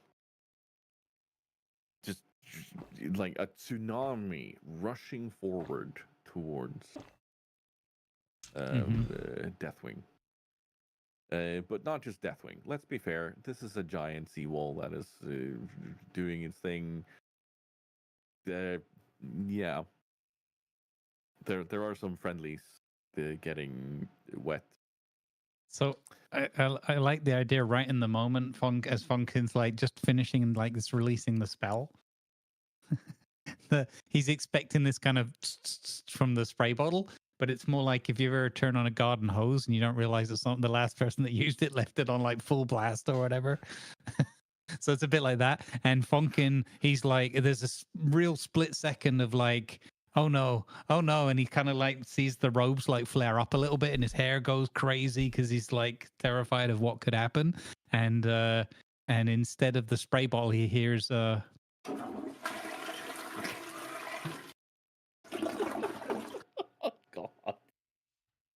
Tsunami. Yeah. Shit's about to get real. Yeah, no, it fully, like, the weave of magic, all of these strands that you have gathered and tried to hold on to, instantly release through you, and this wave is crashing forward. That is pretty much what is happening right now. Like, wild magic is in full effect right now. And yeah, we are gonna roll 12d8 bludgeoning damage from this. Oh my god. To those about to be drowned, I salute you. Oh. Only 1-8.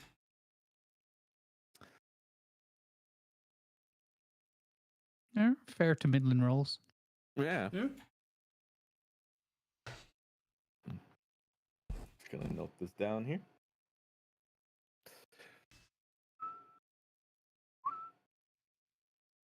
Nothing to note down, it's fine. Is it though? A lot of Taurens are thrown back by this.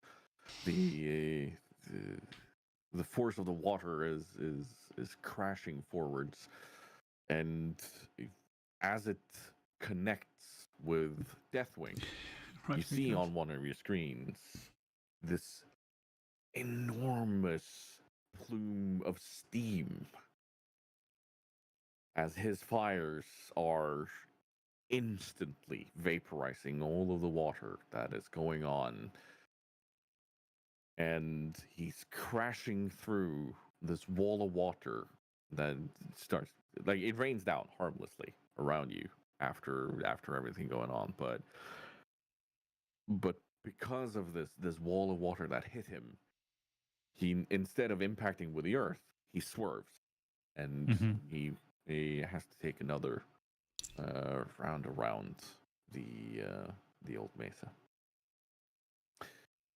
Alistair. Yes, I have an idea. I would like, if at all possible, I would like to sort of lean out of my rope trick and use enlarge reduce, either to enlarge one of our allies or reduce the dragon. I'm not sure I can do that, but I would love to try. And if you say, no, that's not a thing you can do, then I would like to cast Heat Metal, because I know that Deathwing is covered in metal plates.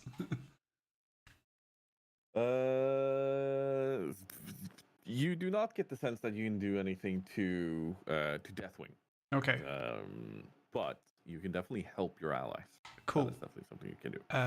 As I recall, Malfurion is very close. Yes. Is he the only one close? No, there's now Thrall, there's Medivh, there's Cairn, Okay. there's Varian Vryn, Yeah. there's Cairn, big guy already. Let's make him bigger. Ooh. I want to cast Okay. the enlarge portion and not go whoopsie. I made Cairn into a calf. But no, I want to turn him into a bigger Cairn with the enlarge reduce. All right. Yeah. So he Jesus. He goes from I guess he's large maybe. Yeah, Torrens so- in this world is definitely large. Yeah, so from their large to size. huge. If Jesus Christ. the sizes are what And they used with to. his totem too. Oh my god. Yeah, Target size is increased double in size, and his weight goes up by 8. yeah. Yep. Oh, Big cow. Big. This is noble. Don't want to pat on the head from yeah. this guy. I hope he doesn't trip and fall over a big catastrophe. Yeah. Although, though, to be fair, if he hung off the edge of the bluff, he'd probably reach the ground, right? Mhm. We could try and levitate him. Yeah. Oh god. Holy cow. Mm-hmm. I'm not even sorry. The fast bull special. notice. Yeah, that goes off without a hitch, and you hear the rumbling of Cairn in his thunderous voice right now. I am renewed. Go get him, big guy. And then we go to Ragnar. Also, I retreat into my pocket hole again. I don't want my beard hanging out or something going like, whoopsie. Having now that the dragon is up and he can't reach him to physically clobber him with his shield and lift him, Ragnar's going to reveal one of the special effects of his new hammer, or his improved hammer. You'll see Ragnar stand on the ground, eyeing the dragon up above him, and you'll see him start swinging his hammer around really, really fast. And with that, he releases his hammer straight at the dragon, and you'll hear it go off near enough. Use a like catapult. Yeah. Mach 1 break the sound barrier type thing as it goes thundering into the heavens. Hopefully, it's going to hit the dragon somewhere tender. All right. Boyify.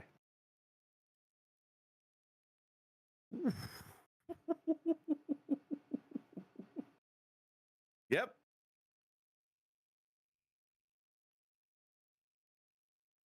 Not that bad. It's 12 bludgeoning and 2 force damage. Then you'll see the hammer come thundering back and return straight back into Ragnar's hands. Only it's not your hammer, is it? It's No, it's the the hammer entity's. of the avatar that Yeah, the you're avatar's currently embodying. So we're just going to triple that. Nice. That's how simple we're gonna do that. So that's gonna be another 6 plus another 36 there. I will need to do math. Yes. I had my hammer enchanted while we were at the last town. Now I can launch it with quite some force. It's a bit of extra damage against certain creature types, shall we say. Yeah. No, it connects with Deathwing as he's flying around and makes like he's trying to get his bearings on you again.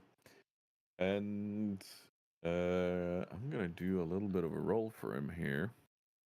Oh, you managed to interrupt him in what he was attempting to do. So, you have given Tyrande enough time and place to now start opening up a portal for everyone to escape through. You know, I can't be outdone by Dunbar. You know, the damage he's doing, might be bigger than me, but I can hit harder.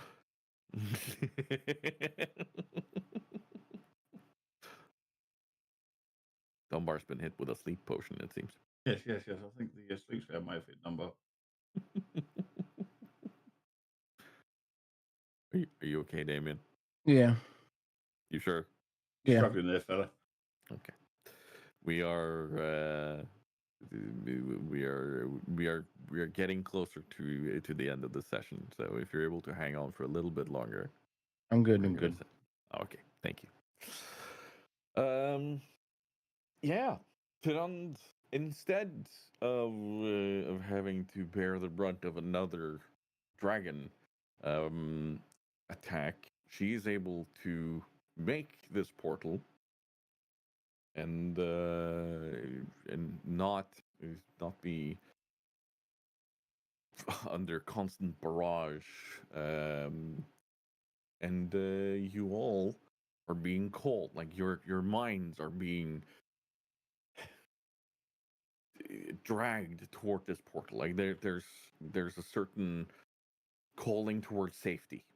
It's the same safety that you felt as this entire ritual started. Like it's the sense of home, that sense of being taken care of, and it is very clearly guided towards the portal. People are starting to run through it and get to safety, and you get the same feeling that yes, we need to get through here. I'll start grabbing people and herding people. I can see them saying, "Come on, get to the portal! Go! We need to get away from this thing. We can't defeat it. Go, run!" Bonus points for hurting people. You know, I was just trying to be subtle. If he hurted us, he'd be hurting Cast, which is just wait there. I think I misspelled something there. Inspiration for that one. Oh my god, you get inspiration for that one. Oh my lord, that is beautiful. It's a slight misspelling there somewhere, but I can't see where. We need people to move it. Come on, move it. Jesus. Happy to help.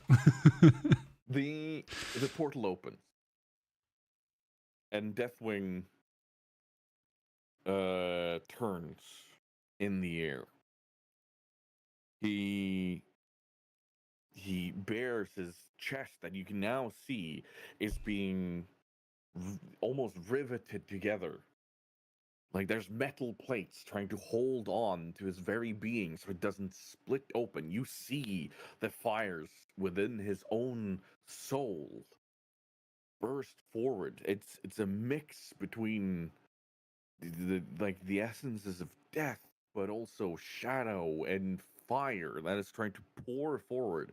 This was once the aspect of Earth.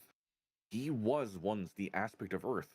He has, however, been corrupted.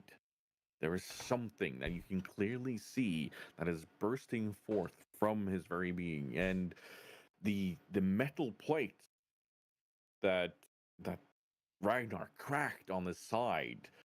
There's plumes of smoke and fire and tendrils, like these demonic tendrils that are reaching out from within his being, and you hear this bellowing roar. I have been made whole by my own essence. I am the maker of this world. I am the very thing that will hold on to it. I am death.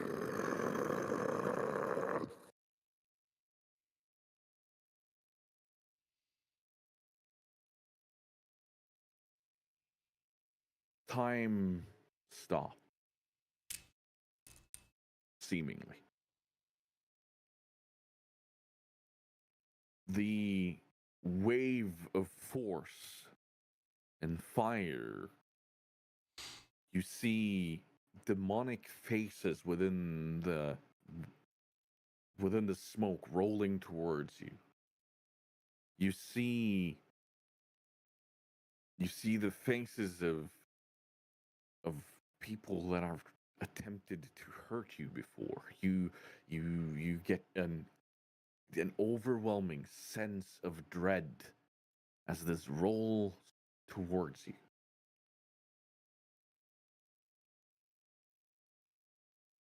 You know that this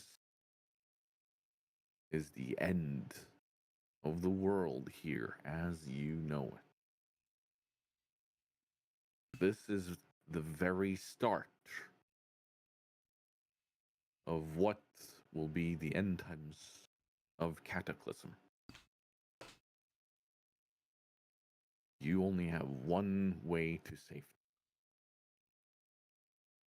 We're going to start with Ragnar this time around. You have successfully already rallied to get the surviving Torrents to flee.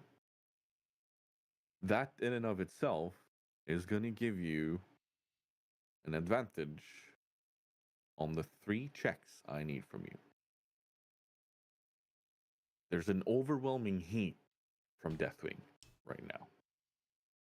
We're going to start with a Constitution save.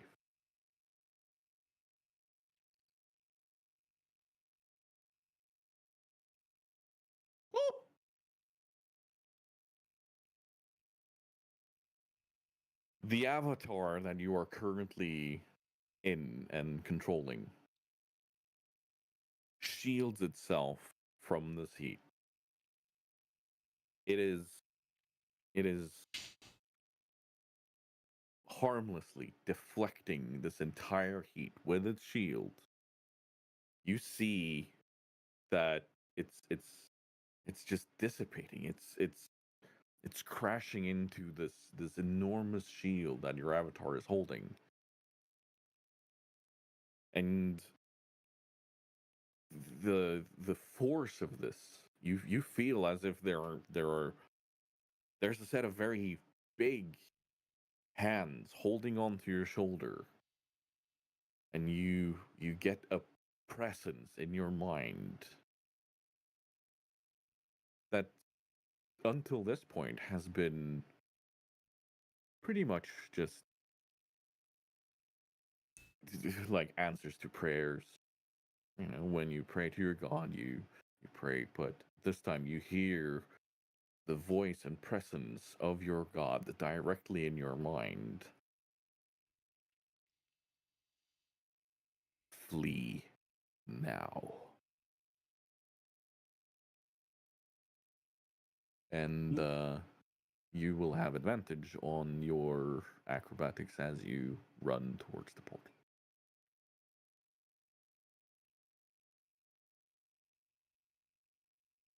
Goodness. You run. There's a couple of stumbling moments. You run, but you make it.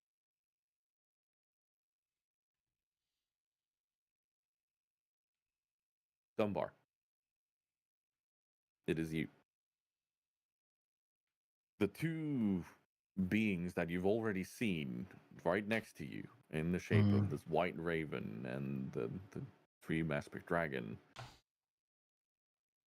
they almost seem to narrow focus on your mind, and you see this path that is guiding you towards this portal.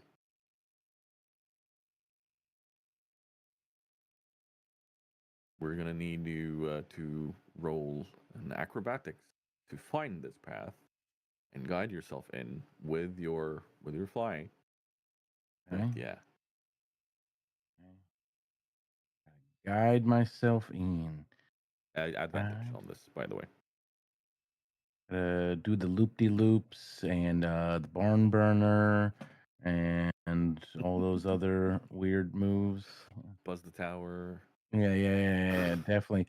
You know, like as he gets towards the ground, there's a little buzz the ground. Cresting a flyby. Negative Maverick.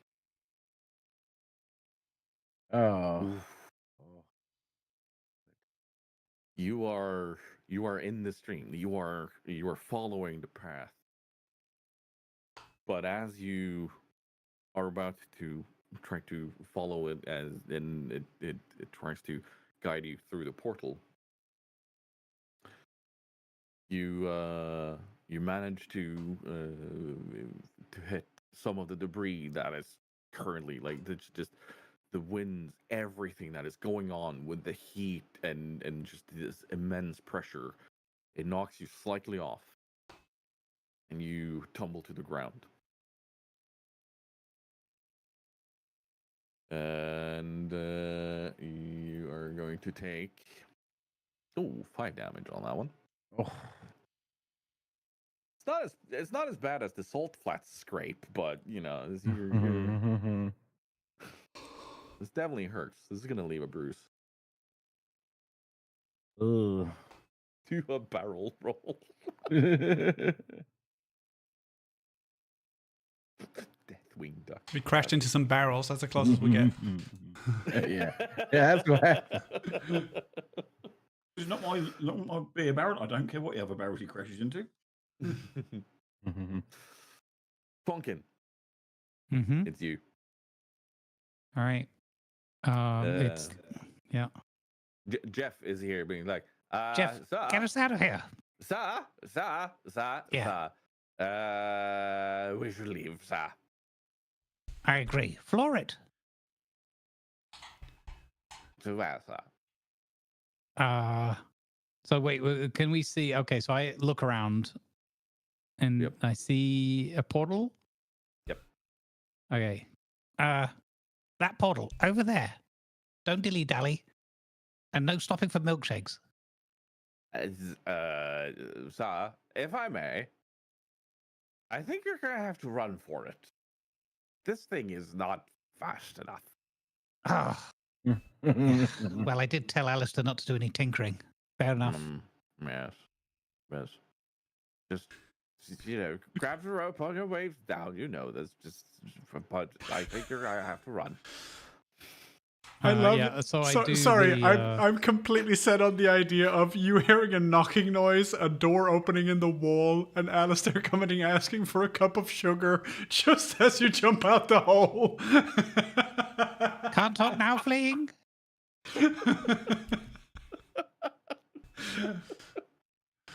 Plenty of sugar on the other side of the portal.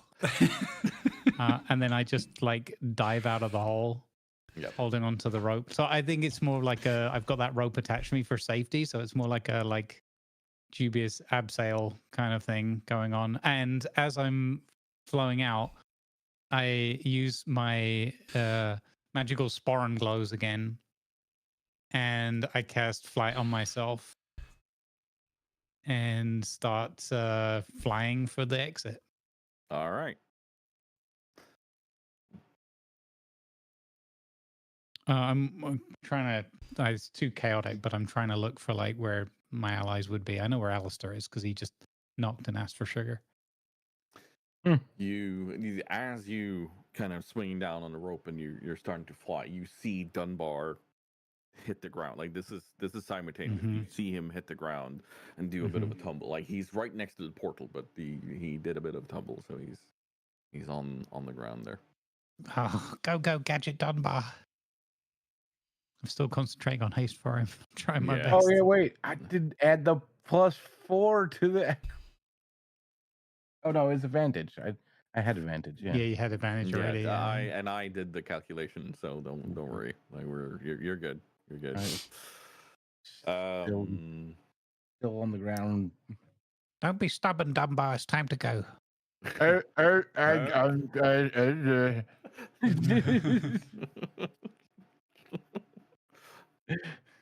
He's now stunned bar because he's hit the ground a few too many times with his head. Oh my god. A lot of puns this one. Yeah. All It's right. very punny. It is Alistair. You knock on the door just as you say, "Cat talk, fling!"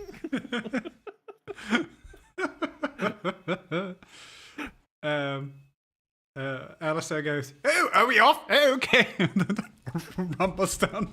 I imagine the short corridor down to his own pocket dimension, and then leaps out of the hole, but lands on his Mecha Strider, which is unfolding as he goes wee from the rope and goes twang and lands on it. Can we do a slight, like, not really dangerous athletics roll to see how well Oh, absolutely. you are able to not crush your nuts? I One is am. I'm also wearing my seatbelt. It's just that one and gets 3 Adam's apples. athletics or acrobatics? Because if it's about not landing on your nuts, I don't know what that would have to do with strength. No, I think this is definitely acrobatics. Yeah. Okay.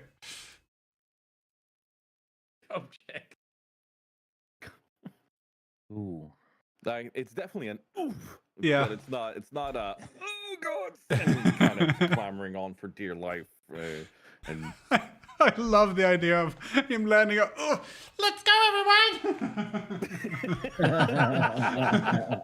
Just legging it through the portal. Ends up facing the wrong way, thinking, "Where's the head gone?" yeah, no, you are on your strider and you are heading towards Yeah. the portal. And as you're about to enter,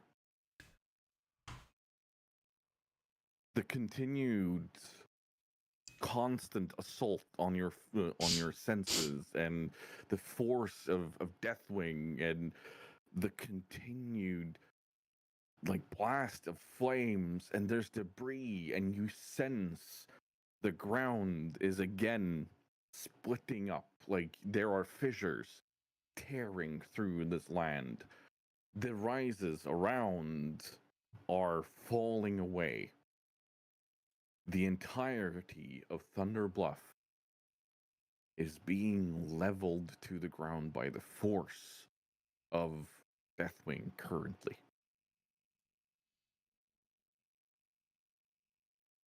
Funkin and Alistair, with your arcane knowledge, I'm going to give you one Arcana roll to help stabilize and hold this portal as Tyrande is being shaken while she's trying to hold this. No pressure, then, is what you're saying. No pressure. No pressure. No pressure at all. It's fine.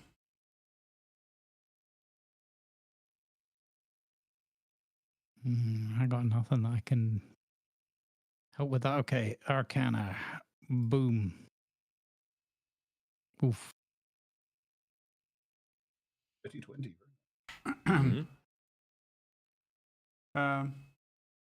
Yeah, I don't know. No, I don't think I have anything that could help either. So, unless enhance ability, I can cast that on her. Aid, maybe. I mean, yeah. Your spell bolsters your allies with toughness and resolve. We're definitely talking a mental resolve here. Yeah. Okay. I cast aid. Yeah. Smashing. And I'll click the thing.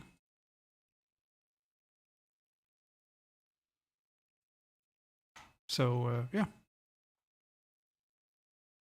Also, I'll choose 3 creatures within range. So I'll choose 3 of our lovely heroes standing here you know, helping. Since we're getting out of here anyway, we don't need it. So. Oh, we get +5 health. No, you don't get shit. No, Tyrande gets the aid, and whoever else of the mighty heroes might still be around.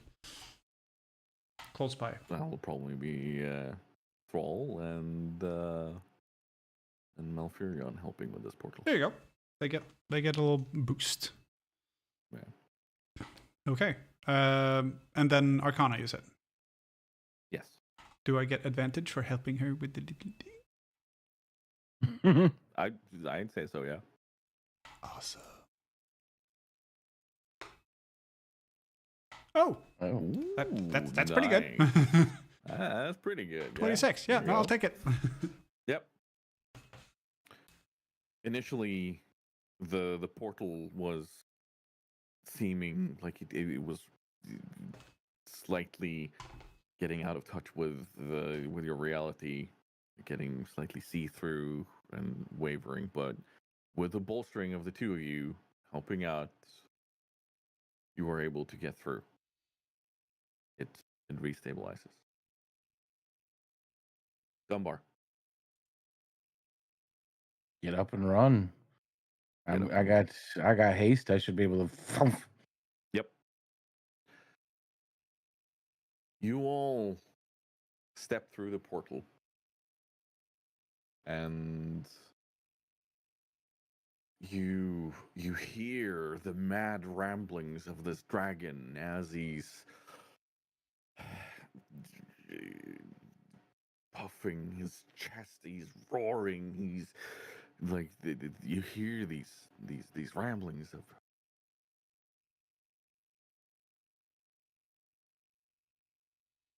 and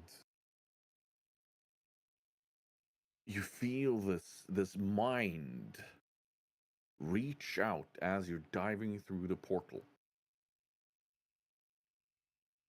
And we're gonna have our first group check here.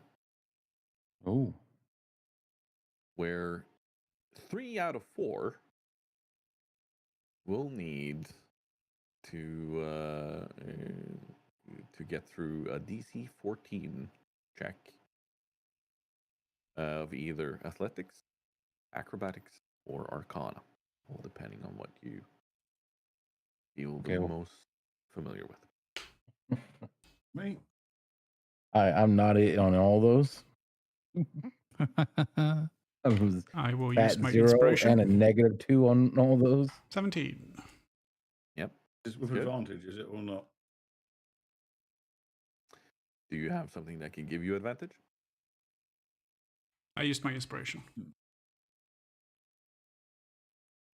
I assumed as much. Yeah, I haven't unless I cast a spell, and obviously it's not a casting.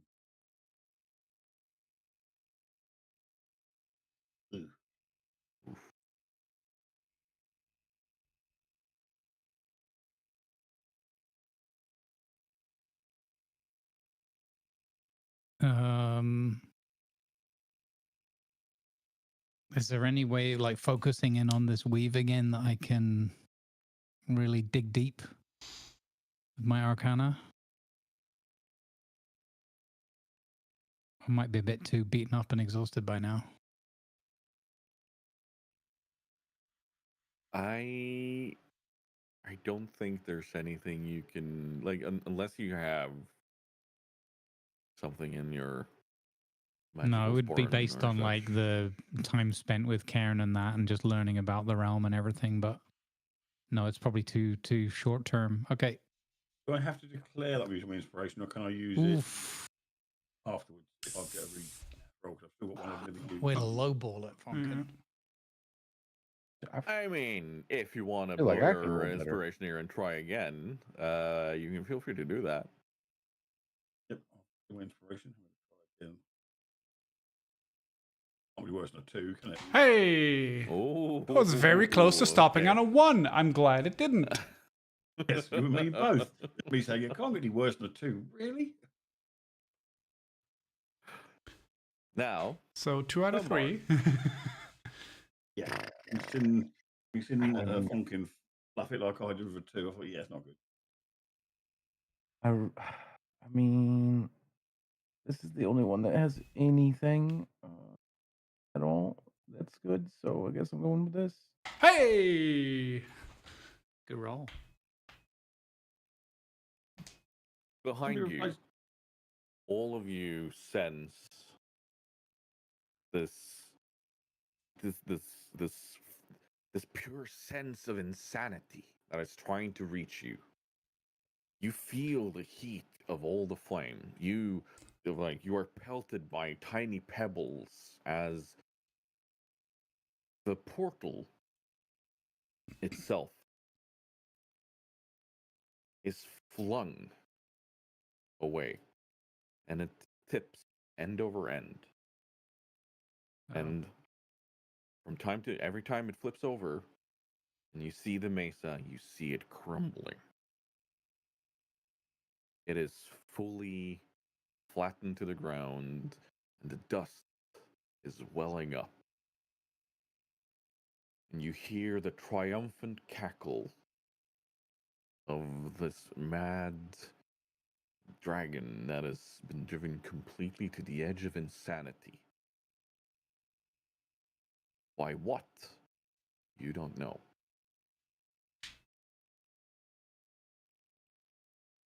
As you're about to step fully through the portal,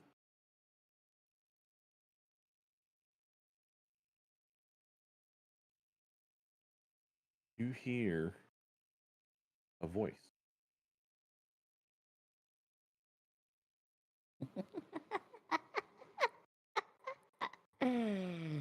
Well then, I think this means you are coming with me.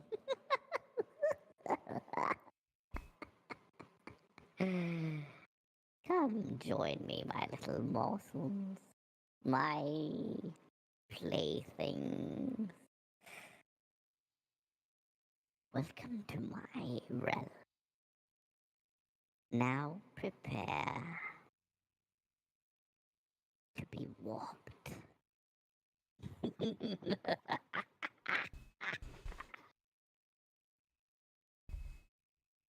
You feel and see the portal close with the colors of something that you've never seen before. They meld between everything from purple to red to brown, black into and it just keeps on ever changing. And an eye opens up. Funkin, you recognize the shape of this eye is the exact same shape as the sigil that dissipated.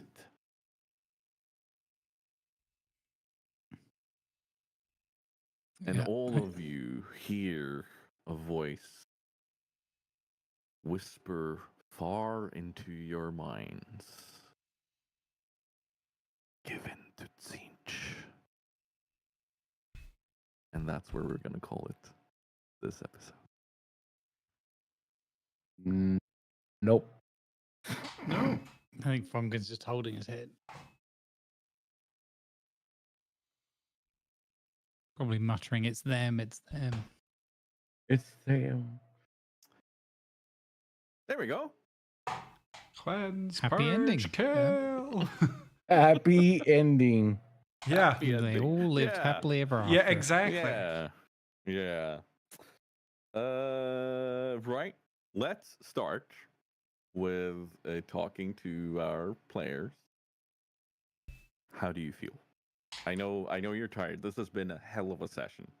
I know you're tired, but I wanna just quickly debrief with you, if that's okay. Damien, if you feel like you need to get rest or whatever, you're like, I want to point that out. You can do that. I'm good. Okay. Then let's do this debrief, shall we? Let's start with you, actually, Damien. What do you think? I like I like that I definitely enjoyed when he gave me the haste and it led to him discovering like a new attack. His ability to just lay damage when he can move that fast. That was really cool. Hitting him with the dive bomb, the shadow wave dive bomb. That's the first time he's used it at all. And it just worked like amazingly. Even if it was just flicking a dragon in the head like you flick a dog on the nose, it was still enough for him to go, "What the hell?" What in the world? God damn it, Bobby! I still blame Doc for all of this. We could have finished the. I mean, if you hadn't said something, we could have just gone and, like I said, done like a little sneaky. Wait till he flies out and just. We got here. Give us armor. But yeah.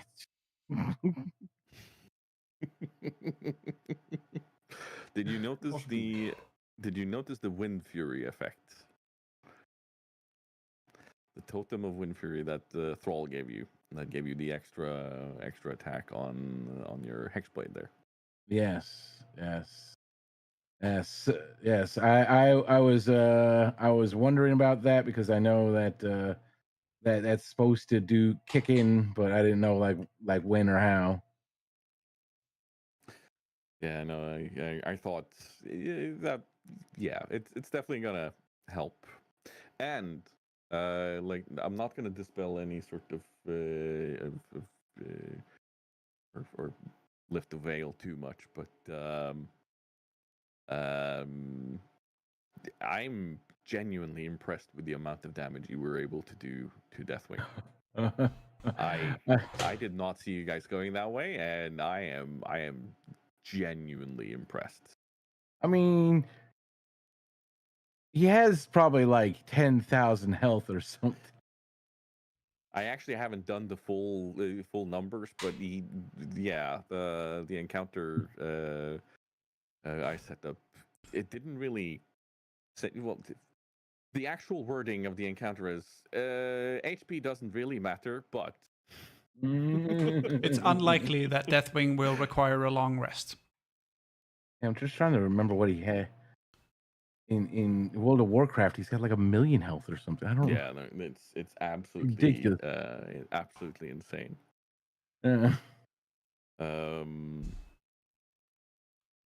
How do you feel like you were like you didn't have a sense of agency with what you did? Like, did you feel like that was taken away from you? No, I thought like Dunbar definitely did what he was going to do, and just he's not a thinker. He's not a figure out how to try to hold the world together guy. He's a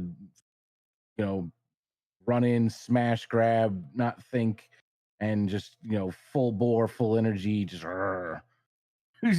And that's exactly what he got to do, and it still helped because he was the only one that could really keep on him because he has a lot of basically like crowd control a dragon like that, so Dunbar can get around that because he can just be like, no. You didn't think you'd get away. Excellent. During the madness of Deathwing, Yeah. the 25 people heroic, he has 458 million health. Yeah. There you go. But that's on heroic and on 25 man. There's Yeah, also okay, so 10 man, he still has 127 million health. Yeah. Also a completely different kind of world we're talking about. Yeah. So, Yeah. well, not completely different, but he is, after all, like the very aspect of the Black Dragons. So. Yeah, and none of us have attacks that do thousands and thousands of damage. So no, yet. Yeah. Dunbar Barrage Part 3, and he's just actually like the Punisher. Oh gods. I just want Fonkin to have one wish spell. Yeah. Let's continue on with you, Lima, since you're here. What did you think? I had a lot of fun. it was a lot of fun. I got to make Cairn even bigger, which I always thought was like, hey, he's already big. Let's make him bigger. And then yeah, no, I had fun. It was yeah, no, it was good. Yeah, I'm good. I don't have a lot to say, but it was cool. Yeah, I'm the same. I don't have a great deal to say. I mean, I've got to play with my avatar and running a ridiculously big dragon that I knew I couldn't beat. But at the end of the day, Ragnar's about self-sacrifice. He was more about I want to get him away from my friends, away from the people, so they can all get away and escape. And if it costed me my life, cost me my life. Mm. And that's his basic philosophy.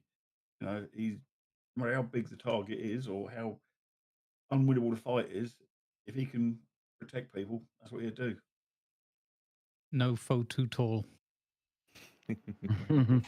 Problem is now it's all going to be downhill because I'm not going to find anything bigger than that to fight. I doubt. I doubt. I'm not going to go too far there because I know.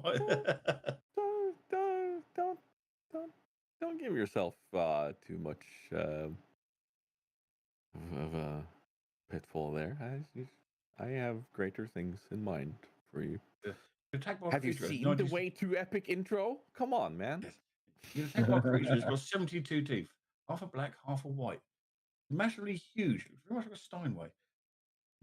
Strange. There's gaping more.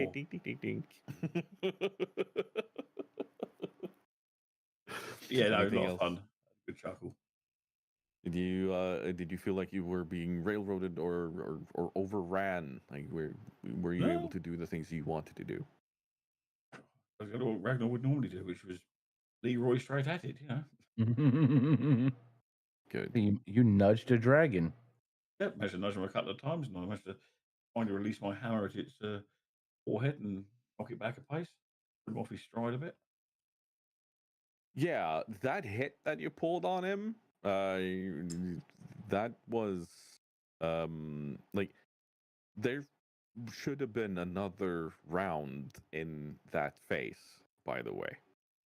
And that could potentially have been lethal for some of you. So that was a hell of a smack you landed there. I'm again, like I did not anticipate any of you actually fully hitting him, but I quickly sensed, all right, we're gonna have to actually track the hit points here to see how hard are we hitting him, and yeah, okay, let's roll with this. Big hits to us, nat bites to him probably. 47 damage in a turn. That's most creatures would just die already. Yeah. Yeah, well, I mean that big hit of the hammer there was 48 bludgeon with 8 force damage. We took 56 damage off that hammer throw.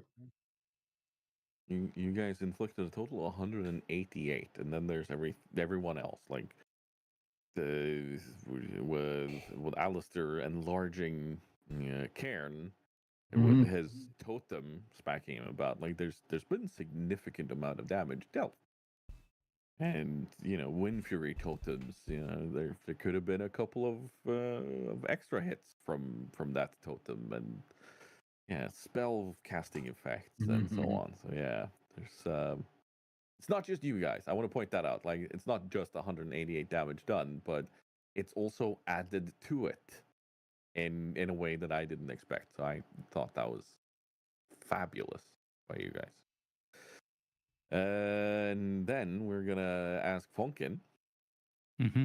What you funkin' about? What I am funkin' about is I very much enjoyed, because I know all too well, I'm sure what we all do in our own way, that it is quite challenging, or it can be challenging to essentially have an insurmountable, hurdle or challenge in front of you, and yet still maintain the engagement and the flavor that allows everybody to feel like there is a not necessarily a fighting chance in terms of victory, but something to fight for or something to make an effort for. I really enjoyed the different ways that we could mix it up between pure, either defensive or offensive kind of combative elements and non-combative support elements, like trying to stop everyone falling in magma fissures or the whole thing falling apart, on round one. So I thought that was, and also that it gave us the opportunity to still be sort of creative and kind of try and mix in whatever flavors from our characters. Everybody, I thought, got to represent their characters very well and do something that was very both kind of this is the core of what they do, but also this is how they interact with one another and any allies or environmental aspects around them. So I think it's it was just a very enjoyable session from that point of view, and it gives them more characters more opportunity for growth. Again, they go away licking their wounds, and being reminded that there are not really intending this in a pun, because it's kind of what they say in More the Fight game, but like that there are levels to this thing. Yeah. And that I think we did okay, and we had moments where we were like, we can actually affect this thing, and maybe he's, if enough allies come in, things will work out. And then we were fairly swiftly reminded that no, actually, you haven't even bloodied his nose, but you are about to be crushed underfoot, like some flea, something that doesn't, in air quotes, something that doesn't matter. So it's or I can't remember that quote exactly, but something like like another being that wouldn't even, just like humans don't really worry about treading on an ant underfoot. That's kind of what Deathwings, but we became an irritant, so we became the fire ants, I guess. Yeah. But yeah, so I really enjoyed that we were able to be in this, pretty much in untenable circumstance, but we probably helped save countless many as part of the effort. And yeah, now there's just the reality of, okay, there's nothing we can do. Let's live to fight another day, kind of thing. And then that's gone sideways as well on the way out the door. It's like, oops. As I think Molly put it in the chat, like out of the frying pan and into the fire. So we shall see. Fonkin is not happy about this. Well, I don't think any of us are, but Fonkin is terrified and having a bit of a relapse or something. Yeah. So now my question is to you guys, and I want to point out, right now, I know where the larger arc is going. I have ideas for what the next large main arc is going to be. I'm going to need a tiny bit of time to do some research and set this up, but you guys have now gleamed where the next large arc is going to be. I've revealed the name Siege to you. Who's familiar with it of you guys? I know some of the viewers are already. But are you guys as players familiar with the name Siege? The Changer of Ways? No, never heard of it. No. Yeah. There you go. I only know it very roughly, but I know it from the Total War Warhammer 3 game. So I'm not familiar with like all of it. But the funny thing is, as you were talking in that voice again, I was like, this is totally giving me Zinch vibes from that video game, from that Warhammer lore. And then when you said it right at the end, I was like, I actually got a reference for once, maybe one a month. Yeah. Nailed it. But no, I've never heard of the Changer of Ways. So I've already alluded a tiny bit to how I described the sigil to always be ever changing. The not quite being able to grasp the full reality, and everything, because Siege is the ever changing one. He always changing his shape and his way and so on, and he is pretty much the definition of the warp. So the next larger arc that your characters will be going through will be set within a Warhammer setting. The gods of chaos are very much there. Gork and Mork are very much there. And the gods of the human empire is also there. Like all of these settings are there. I'm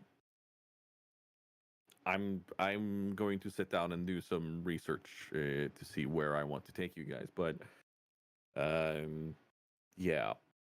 You all gonna think I'm a demon? Oh, I mean, you look a lot like a demon of Zinj more than anything else right now. I am saying.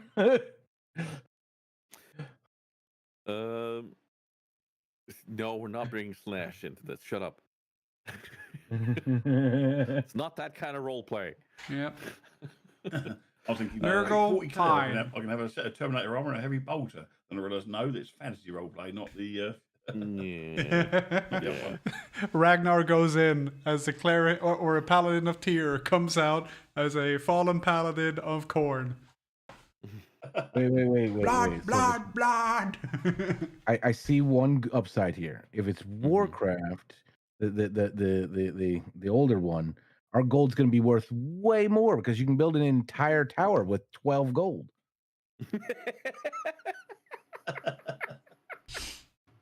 He's not wrong. As long as we don't, as long as, like you say, Zinj, and the only thing I can think of is Thousand Suns. So as long as we don't end up as empty pieces of armor with dust inside them going. Well, we'll see. We'll see. I will, however, say that the next session that I want us to do will be backstory establishing sessions, where we use the time that you now are being ripped through the warp to enter the minds of each and every one of you, one by one, to establish some backstory, to establish some like what's the country you're from, what's the town, how's it built up, what are your relations, what is some sort of adventure you went on. So we're gonna take turns. We're gonna figure out who's first of you guys, and then we're gonna have, let's say we choose Alistair as the first one to go on this. Then we would enter into Alistair's adolescence, maybe, where he is starting to understand about being an artificer. And then I can make magic, but also make things to tinker with. Yeah, and then the other three would then enter in as friends of Alistair. Like, we're not talking we're actually stepping back in time, but we are making a mind palace out of this. This is kind of where I'm at. So you get to play along in this, but Alistair is almost gonna be the DM of his own little world to kind of shape things and explain a few of the things going on. How does that sound? That sounds cool. Sounds interesting. So when will our next session be? Do we know? I'm not available next week, but I am available the week after. At the moment, but my rota is usually changed on that weekend, so I don't know what is going to happen. All right. So that is the 6th of April, I do believe, is next time. Also, do we want to talk about the thing we talked in the? Yeah, we definitely do. So we should sit down in between and think about that.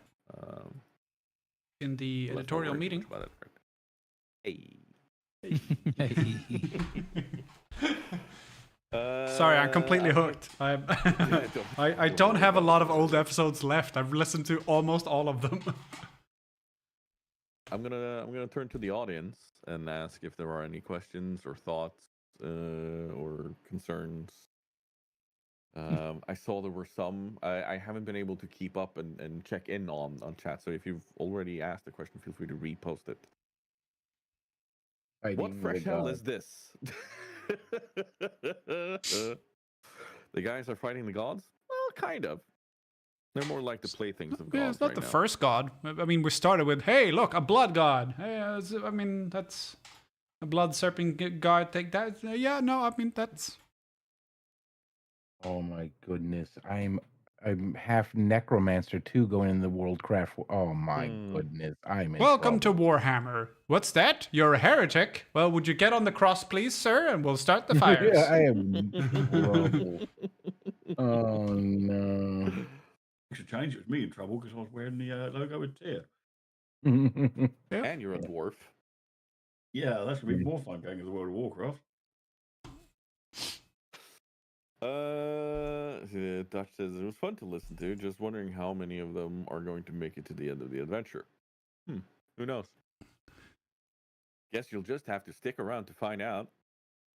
Sigmar will not love you. No, this is very true. See no scum? Different. Okay, you're few years ahead. Yeah. Leo Rex. About 40,000 years too far. Yeah. Yeah, 40. Relax. No one We said need there a were time discussions. I machine to haven't get that. started. Yes, a time machine. Do you really want to try to get to that time machine? Just go up and get tiny baby Horus out of his cradle and just. You do realize that will probably make sure that 30k won't even happen, right? Like pre-Horus Heresy, even. Okay. Let's. Okay, so instead of doing that, we'll just find Lorgar, and tell him not to listen to the voices in his head and shut up and do your homework. And don't tattoo strange things on your head that you don't know what they mean. Why do I have a feeling that Lorgar is one of those that has ODD, oppositional defiant disorder? Dad says do this. I'm going to do the other thing. Yeah, exactly. Dad says there aren't any gods, so I'm going to find some.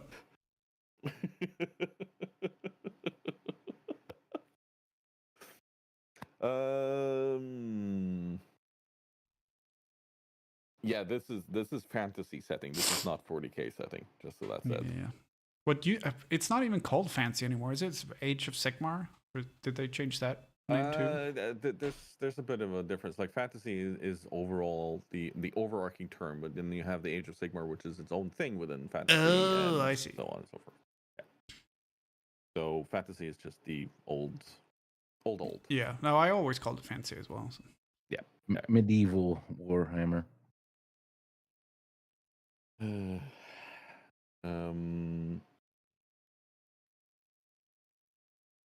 do a bit of time trial, yeah. Session was superb. Excellent DMing. Thank you so much, Introvert. Another session on the 6th. Yes. Hopefully, we'll get back to all of you. We'll keep people posted, I think. I hope. Who says there aren't time lost Space Marines? Okay. But I'm not giving Alistair a power armor. No. Oh, come on, man. Okay, you don't. It doesn't have to be a power armor. Just give me the canopy we talked about, and I'll just deck him out in some seals and scrolls and litanies and stuff. And it's, we'll just make a improvised sort of a dreadnought thing. It'll be fine. Yeah.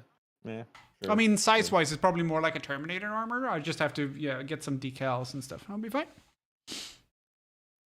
Space Gnomes, the latest chapter.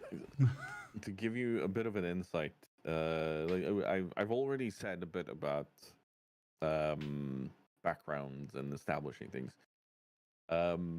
This was to give Dunbar access to wings and access to his full-on dragonkin kind of shape. I have ideas for all of you. There will be more adventures. And I mean, I guess we'll just have to find out who's next. Or when you put it like that. Yeah.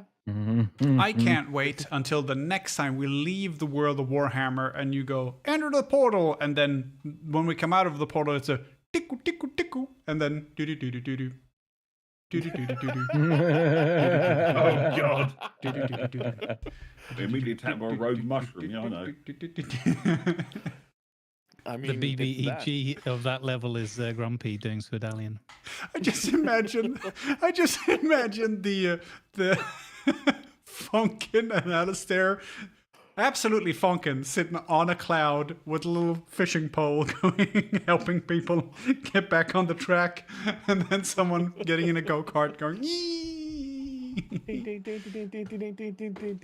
Exactly.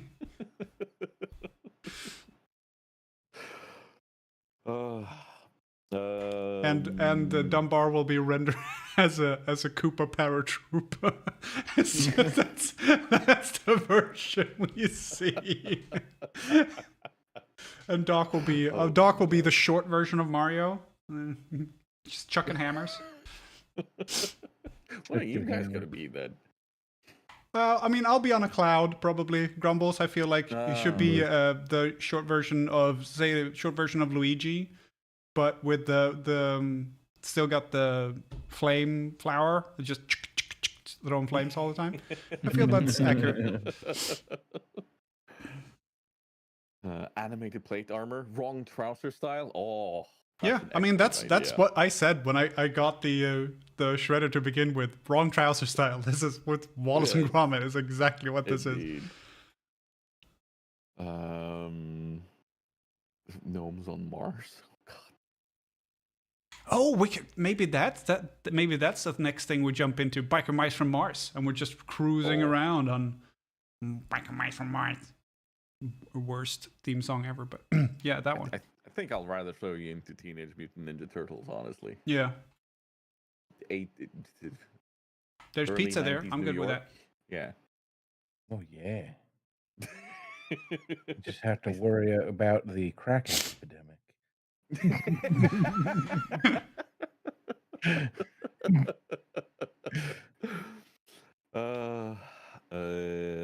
What about a power armor for it to work continuously sucks HP out of the rest of the crew?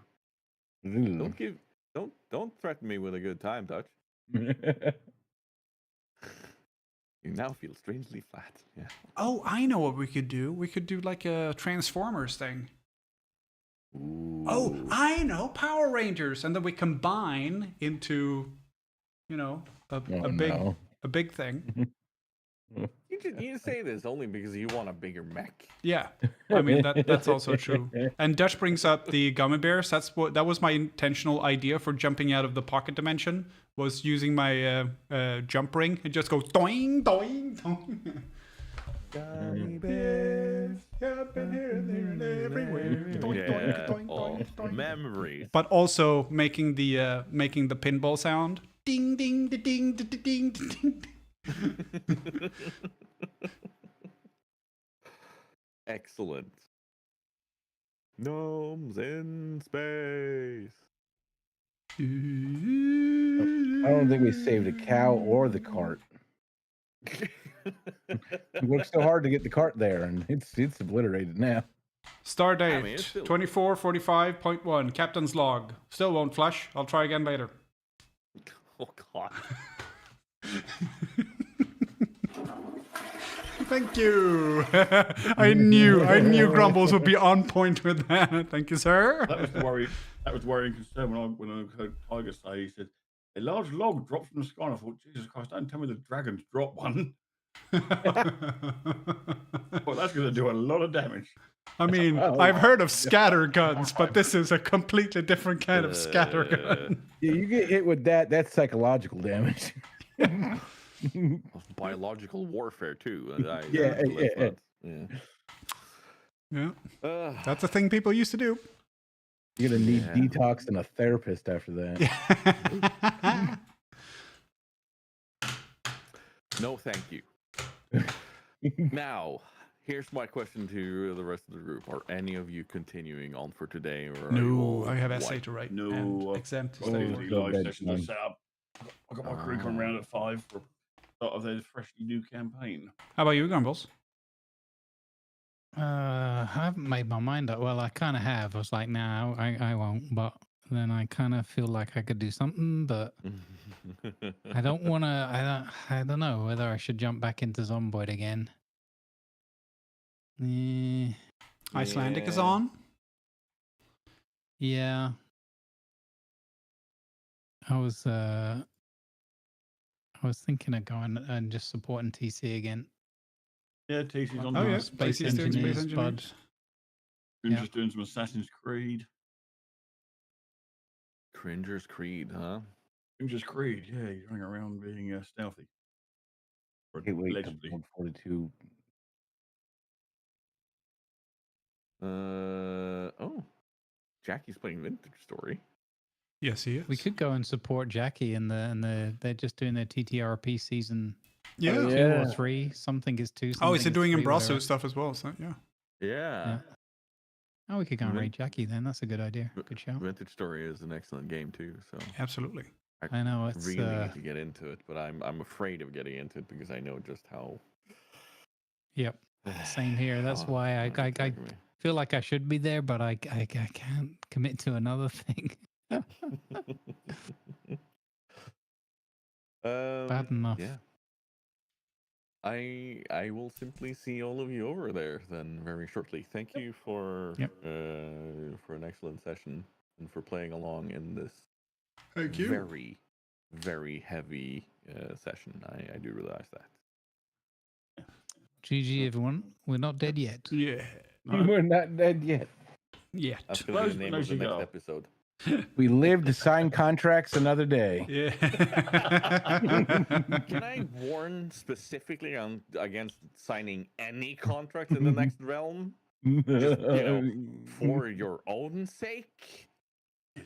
Just He's selling his saying. soul I away. don't you even know? know if anybody's going to talk to Dunbar in the next round. If like walk up and say hello, and they be, ah! I think that might be part of the problem. The people that might approach you. Exactly. Don't sign What- anything. What Okay? could possibly go wrong? What Don't say could that. I go hate wrong that. indeed. All right. GG, guys. See you later. See you later, guys. Talk See soon. ya. And thanks to all the chats Bye. for the fun energy too. Bye. Yeah. Yes, indeed. Bye. Bye-bye.